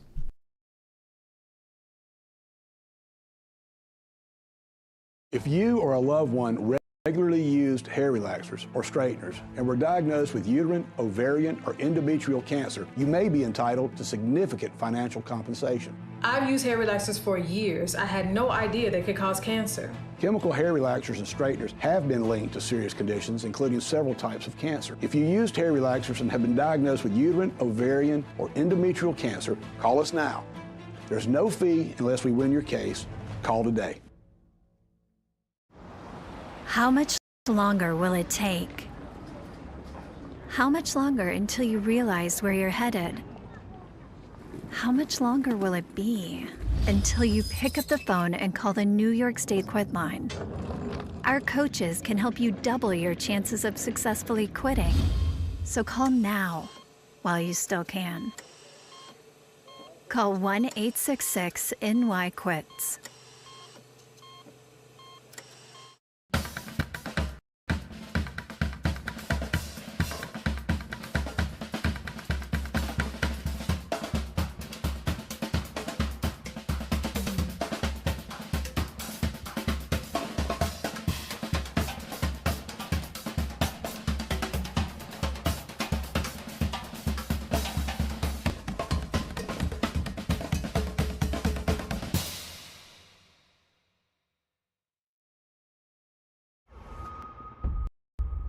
I'm Nancy O'Dell. This is Crime Expose. It's chilling, it's haunting. We knew exactly who it was. Blood stains on her shorts. See you in September.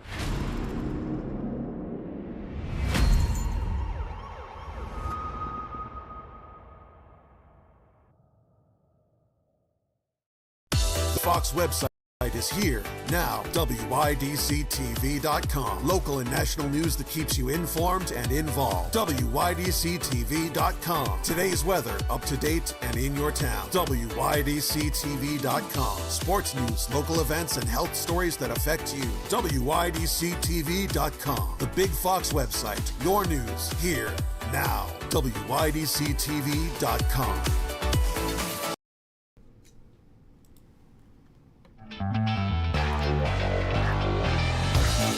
Visit Boss Security in Horseheads today for all your business and home security needs. We are broadcasting live from the Hesselson studio here on Market Street in Corning. So back to Kamala Harris's campaign.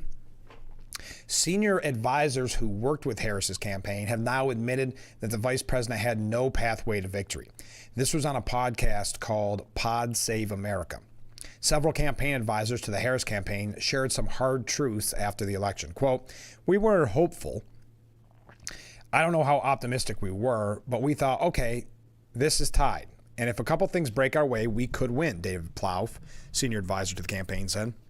He also admitted that internal polling also showed that Harris never took the lead over Trump, even admitting that public polls showing Harris in the lead left him surprised. Quote, "We didn't get the breaks we needed on election day. I think it surprised people because there were these public polls that came out in late September, early October, showing us with leads that we never saw." He was joined by campaign staffers Jen O'Malley Dillon, Quentin Folks, and Stephanie Cutter. Some Democrats have criticized Harris for not properly differentiating herself with President Joe Biden, specifically on The View. Remember when she said that she can't think of anything different that she would have done? Cutter said, "We knew we had to show her as her own person and point to the future and not try to rehash the past. But she also felt that she was part of the administration. Unless we said something like, well, I would have handled the border completely differently, we were never going to satisfy anybody. She had tremendous loyalty to President Biden." Imagine if we said, well, we would have taken that approach on the border. Imagine the round of stories coming out after that of people saying she never said that in the meeting.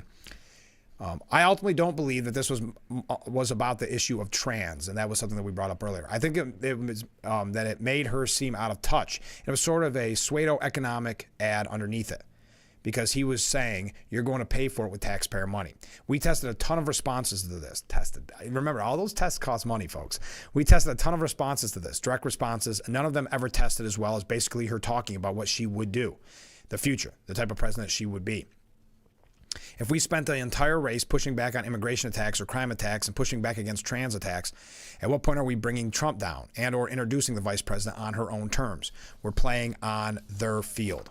So admitting that they knew that there was never any pathway to victory, Ilhan Omar blasted the Harris campaign for courting Liz Cheney. We talked about this on the program yesterday.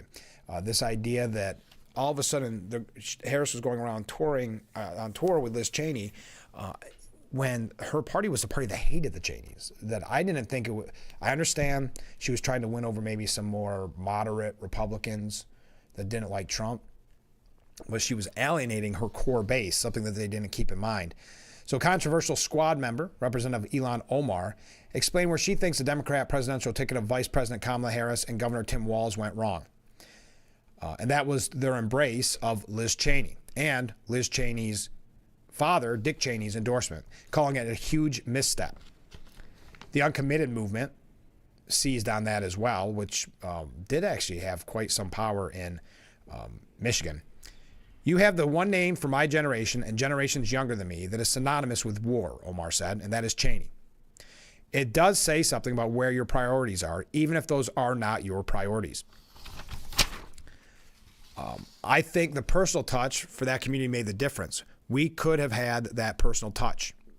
Anyway, saying that that was the big misstep. Now, we learned that Kamala Harris's campaign aides, this was again on Pod Save America, also suggested that Trump sitting down with Joe Rogan was to blame for her not joining the podcast, meaning Harris joining the podcast. So somehow it's Trump's fault that she didn't want to speak to 70 million people. It's good to see that you can't let go of the blame Trump. Quote, we had discussions with Joe Rogan's team. They were great. They wanted us to come on. We wanted to come on. We tried to get a date to make it work, and ultimately we just weren't able to find a date. We did go to Houston, and she gave a great speech at an amazing event, Stephanie Cutter said. Harris spoke at the event in Houston alongside Beyonce at the end of October. You know, that was interesting, too. There was a lot of criticism about that because many people went because the media had pushed it as there was going to be a performance by Beyonce. So a lot of people went to that rally in hopes of seeing a free concert, and then were disappointed when Beyonce just gave a speech. So that even had a little bit of a backfiring to it. Cutter noted that they were hoping to schedule the sit-down while they were in Houston because Rogan's studio is in Austin. We were hoping to fit it in around that, but ultimately weren't able to. And as it turns out, that was the day that Trump was taping his Joe Rogan appearance, which they had never confirmed to us. We just kind of figured that out in the lead up to it. You know, she was ready, willing to go on Joe Rogan. Would it have changed anything? You know, it would have broken through, not because of the conversation with Joe Rogan, but the fact that she was doing it, and that was really the benefit of it. Will she do it sometimes in the future? Maybe, who knows? It didn't ultimately impact the outcome one way or another, but she was willing to do whatever it takes. David Plouffe went on to say, so what's clear is we offered to do it in Austin. People should know that. It didn't work out. Maybe they leveraged that to get Trump in the studio. I don't know. And then we were obviously not going to be back in Texas, but offered to do it on the road. You could look at this and say, oh, you're being a diva. This was Rogan at the time. But she had an opportunity to come here when she was in Texas, and I literally gave them an open invitation, and I said anytime. Now, also we learned that she wanted to do, and this I find very interesting, as someone that she struggles with interviews in general, she wanted to be on the popular podcast Hot Ones, which I've seen it. I will say I've seen it, and it's basically where celebrities get interviewed by this guy as they eat hotter and hotter chicken wings. But Hot Ones turned down the opportunity to interview Kamala Harris. The top generals of Harris's decided unsuccessful presidential campaign gathered on the liberal-leaning Pod Save America. They talked about this. Pod Save America must be an interesting listen, letting out all their secrets. The Hot Ones, which features Evans interviewing celebrities as they eat progressively spicier chicken wings, turned down the vice president because the show does not want to delve into politics, according to Stephanie Cutter. Cutter said on the podcast that the Harris team got the reaction across the board from non-political media. Hot Ones, which is a great show, they didn't want to do any politics, so they weren't going to take us on or Trump. Interesting. I don't know why she'd want to do that. That's a tough show. I will say that I'm not a big fan of his, but he does his research. He does his homework, the guy that hosts that show. All right, we got to take a short break. Now we're going to talk about Trump's campaign, but keep those comments coming in. Remember, we have a short week this week, so if you want to get all your comments in, you got to do it now in the next half an hour. All right, we'll be right back with Frankly Speaking here on WYDC TV. Big Fox, stay with us. This holiday season, experience the magic of Crystal City Christmas in downtown Corning, New York. Kick things off Saturday, November 30th. Shop local during Small Business Saturday. Then catch the dazzling Parade of Lights at 7:30 p.m. Join us the following Saturday, December 7th, for the 50th Annual Sparkle from 5 to 9 p.m. It's the event you don't want to miss. For a full list of events and promotions, visit GafferDistrict.com and follow us on social media at Gaffer District. Oh, water tasting is better for the planet? That's great, sir. Can I take your order? Oh, number 3. At Culligan, we get that most people don't think about water like we do, and that's okay. You see, when we install our drinking water and softening systems, we're thinking about filtering contaminants and the minerals that make water hard. So you can just think about softer, cleaner, better tasting water. At Culligan, we think about your water, so you don't have to. Call today to schedule your free water test. Now leave home and leave the tanks behind with Inogen, the portable oxygen concentrator that moves with you. This little box changed my life. I can now do all those things that I want to do. You just press the button here, and there's my oxygen. Inogen portable oxygen systems are small and light and deliver up to 12 hours of medical-grade oxygen on a single charge. Now that I've got my Inogen, I've got my freedom back. I'm back to living again. Try an Inogen system free for 14 days. Call now. Whether because of comfort, lack of mobility, your lifestyle, or occupation, you sit inactively way too many hours a day. Introducing Ellipse, the premium quality automatic seated exerciser that strengthens legs, increases mobility, and boosts circulation without physical strain or impact. It is so quiet that none of my coworkers even know I'm using it. Strengthen and tone your legs, increase your mobility, flexibility, and balance. Plus, stimulate healthy circulation. My joints feel better, my knees feel better, my back feels better. It makes me feel stronger too. Perfect for home therapy. Whisper quiet to use while you work. My circulation is moving, I'm burning calories, and it makes me feel energetic. Call now and order Ellipse, the seated exerciser that strengthens legs, increases mobility, and boosts circulation. Call and get upgraded to the Deluxe Bundle. Get the faster motor or 5 miles of steps per hour, the step counter, the sport mat, and what?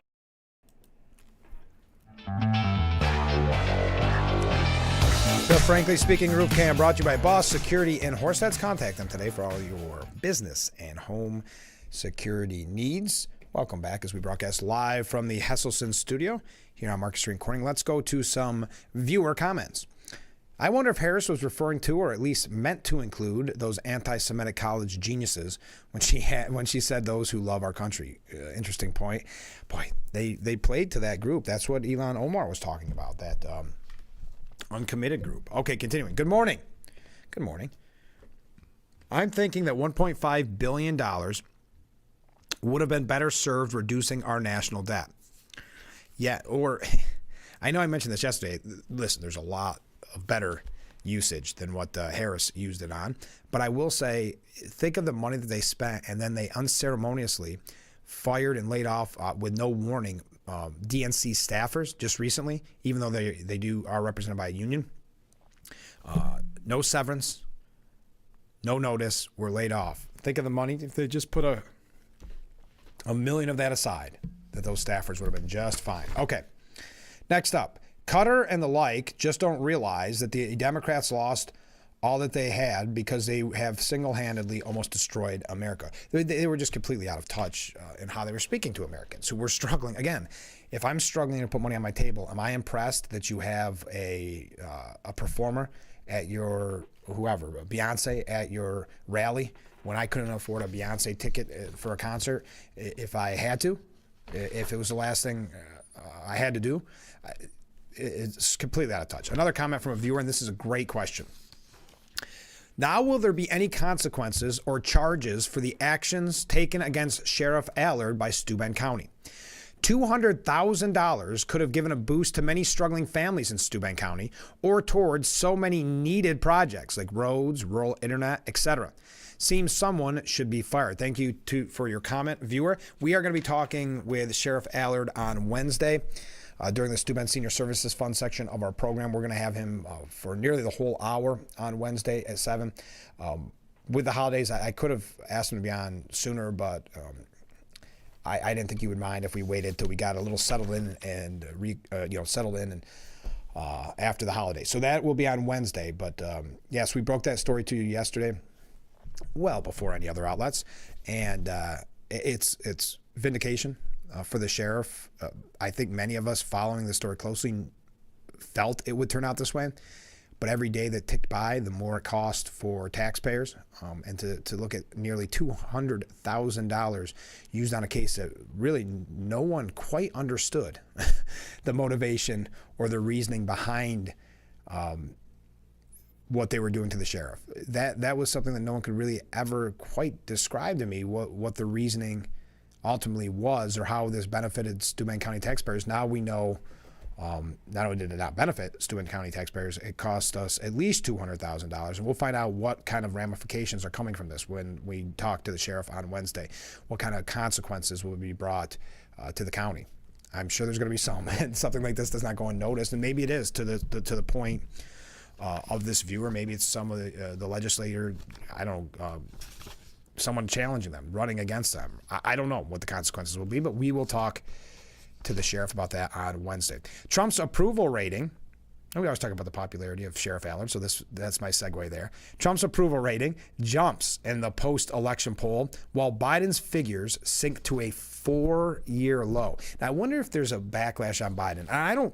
In full disclosure, I don't think there should be, but if they're blaming him for the Harris loss, again, I go back to the mindset of the Democrat voter voted for him to be the presidential nominee. So we don't know what would have happened on November 5th if Biden was still in there. Nancy Pelosi and others made sure that we wouldn't know. So I don't think the low approval is coming from something campaign related. I think it's coming from how bad the economy is. You're all out paying for what you need for Thanksgiving dinner, and you're seeing the costs. Emerson College poll found both men trending in opposite directions, with Trump's favorability jumping 6 points to 54% after the election. Biden, on the other hand, has a 36% job approval rating. Disapproval of Biden remains steady at 52%. Trump's favorability varies significantly by gender, race, and age, said Spencer Kimball, the executive director of Emerson College Polling.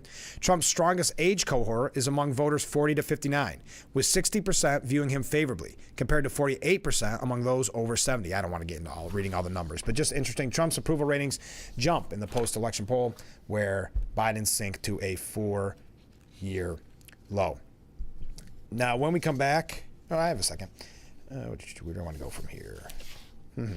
Yes, Trump is demanding that New York's Attorney General, Letitia James, drop her $454 million civil fraud case, quote, for the greater good of the country. Lawyers for President-elect Donald Trump are demanding that Letitia James drop her civil fraud case against him, his family, and his businesses for the greater good of the country. Quote, in furtherance of our conversations with your office, we write to request that you completely dismiss the above-referenced case against President Donald J. Trump, his family, and his businesses, and stipulate to vacate the judgment and dismiss all claims with prejudice. Trump's attorney, D. John Sauer, wrote in a letter to Letitia James. Trump was ordered to pay $454 million civil fraud judgment in James' lawsuit against him. Trump has appealed the ruling, and judges on a New York appeals court seemed open-minded and receptive to potentially reversing the judge altogether. Yeah, and really, why doesn't Letitia James drop it? Because this backfired, but her and Bragg and others, they were doing this just to hurt him and his chance of being elected president of the United States. So backfired. Many have pointed to the fact that it led more people to join on with Team Trump because of the just how wrong it is to use lawfare against your political opponent.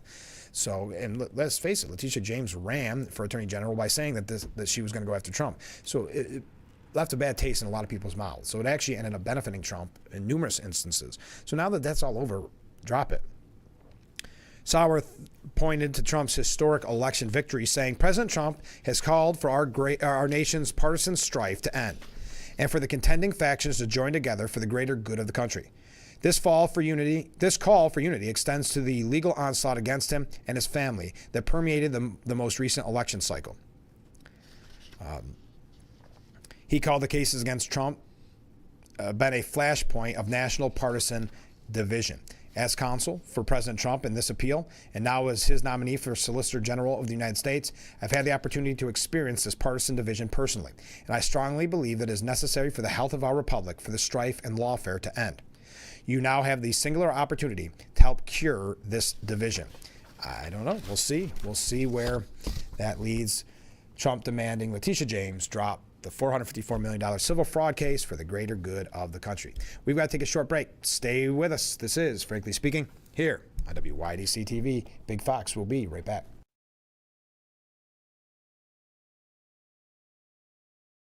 Attention, Elmeron may lead to vision loss. If you have suffered vision problems after taking Elmeron to treat bladder pain, call the Hearn Law Firm. Elmeron may be responsible for your vision problems, and you may deserve compensation for your injuries. If you took Elmeron and now have vision problems, call the Hearn Law Firm at 888-308-3866 right now. You could find out if you qualify in less than 2 minutes. Call 888-308-3866 for your free case review. A mag knife taking this much abuse and didn't need sharpening. Introducing the incredible NutriBlade knives, coated with granite stone non-stick and made of stainless steel, one of the hardest substances on earth. Now everyone can chop, slice, and dice just like a pro. Order right now to get this professional 6-piece set of NutriBlades for just $29.95. We'll even ship them to you free. Get your own NutriBlade knives, the last knives you'll ever buy.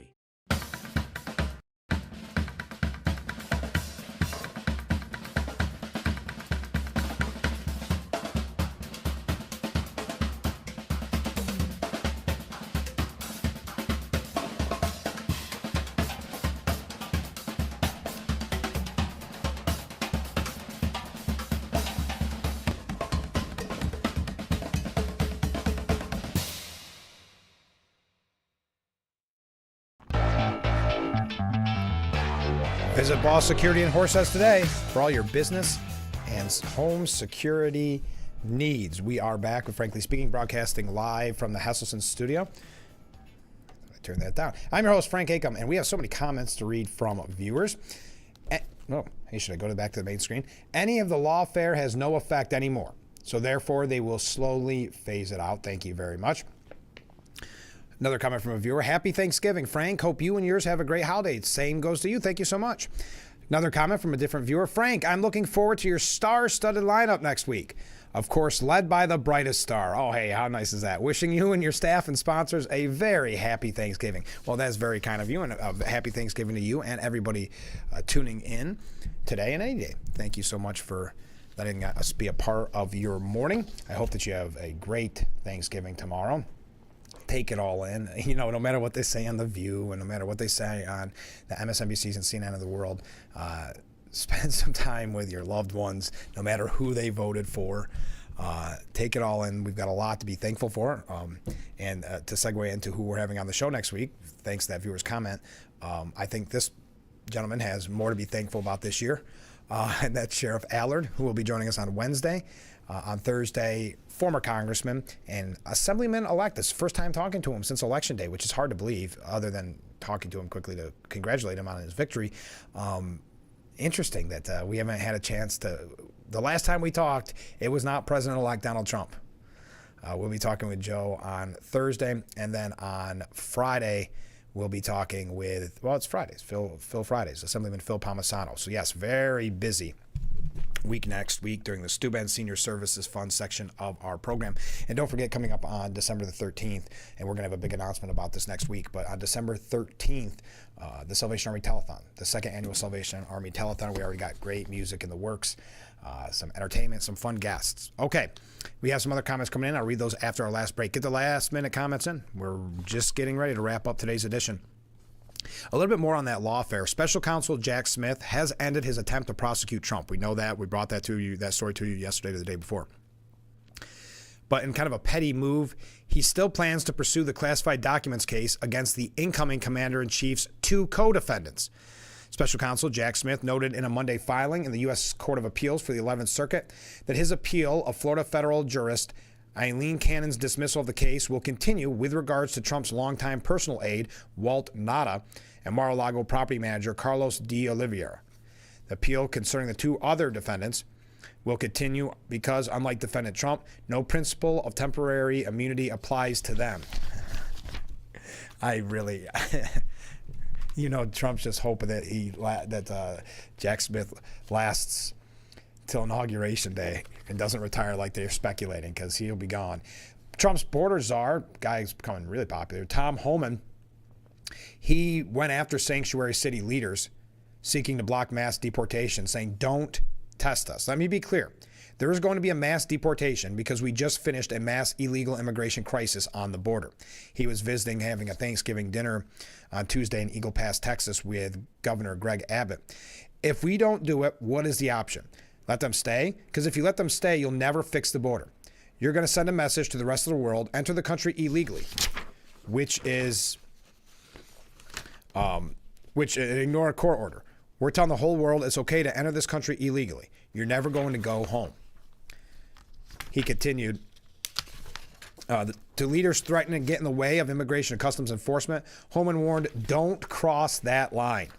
It is a felony to knowingly harbor or conceal an illegal immigrant from immigration authorities.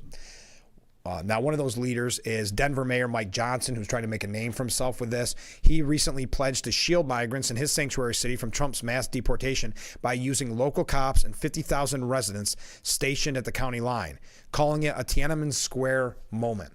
Yeah, he's trying to move up, folks. What this is doing, what talk like this is he's thinking of running for perhaps governor, perhaps councilman or congressman,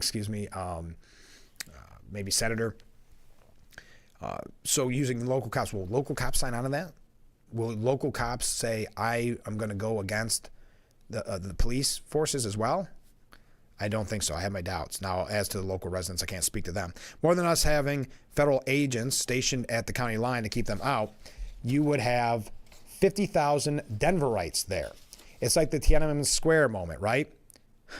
You'll have every one of those Highland moms who came out for the migrants, and you do not want to mess with them, he said. As Rich Lowry said, ignore the hysteria. Trump's deportations will be an outbreak of lawfulness. Yes, they're trying to do this hysteria. Denver Mayor Mike Johnson, others. How about something that is mandated by law? Deportation is explicitly authorized in federal statute and is a legitimate, necessary tool of immigration enforcement. It is a symptom of how perverse the immigration debate has become, that it is treated as the norm to allow millions of people to defy our laws.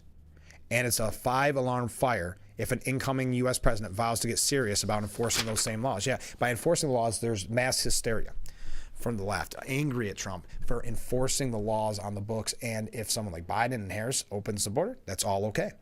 If mass deportation is a hateful notion for Trump's opponents, maybe the Biden administration shouldn't have allowed a mass illegal influx. Good point by Rich Lowry. All right, we got to take a short break. Then we're going to wrap things up. I see a lot of comments come in.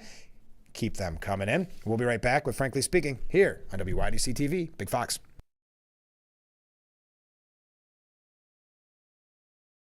There's been another deadly shooting at a local elementary school. According to authorities, the suspect acquired the gun from a family member's home before using it to take the lives of innocent children and teachers. Store your gun securely, locked, unloaded, and away from ammo. I'm an actor in an ad that was given 12 seconds to remind you that if you're high, just don't drive. Because if you feel different, you drive different. It's illegal to drive high everywhere anyway. It's a new season of Sherry. Having a good time has always been my #1 goal. I tend to get crazy. At my age, I should not be jumping up and down like that. And if you don't know what I mean, ask your mama. The young ones, y'all like, we don't know what you're talking about. But I promise you, in 30 years, you will. It's the best time in daytime. Weekdays at 2 p.m. on Big Fox.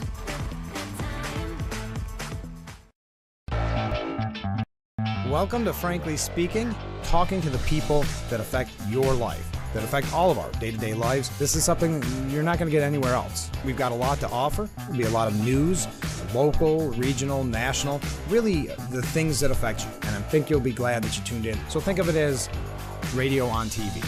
Frankly Speaking, live, 2 hours long, starting at 6 a.m. on WYDC TV Big Fox. This is history.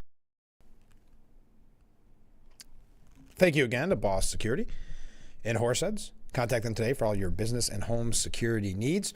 Welcome back to Frankly Speaking as we broadcast live from the Hesselson studio. We are nearly out of time for today's edition. So many comments to read. Happy Thanksgiving. Well, happy Thanksgiving to you. I appreciate everybody wishing me and the viewers a happy Thanksgiving. I hope everybody has a fun, safe Thanksgiving.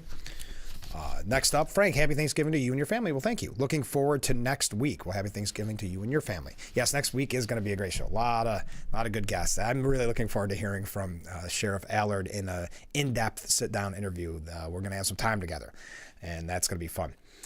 Next up, a different comment. Obviously, a different comment from a different viewer. Ken. Hey, Ken.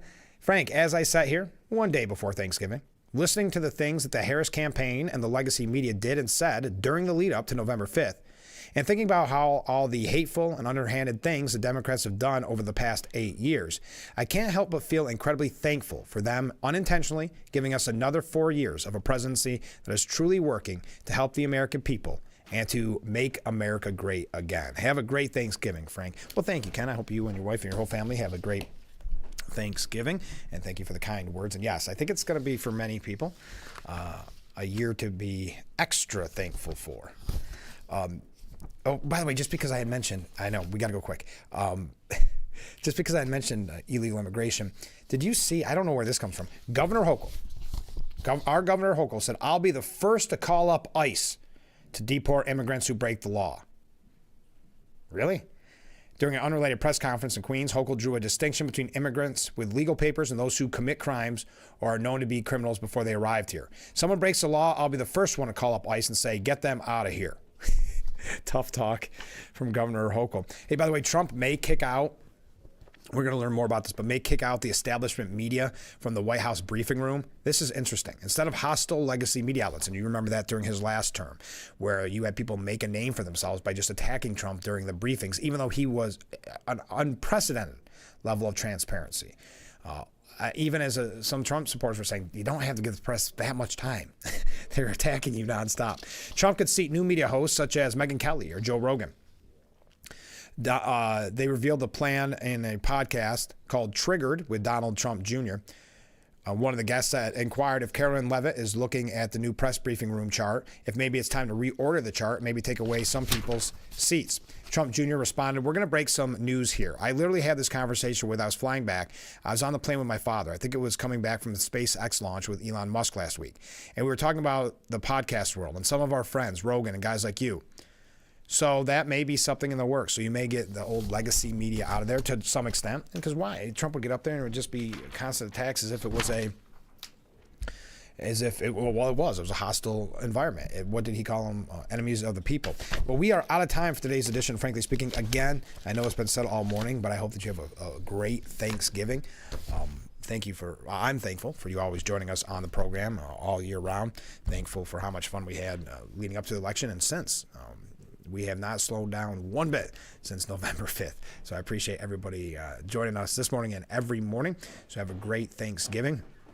We will be back with a brand new episode on Monday. Again, on Wednesday, Sheriff Allard. Thursday, Joe Semplinsky. And Friday, Phil Palmisano. So make sure you join us every weekday morning starting at 6 a.m. for Frankly Speaking. Only on WYDC TV.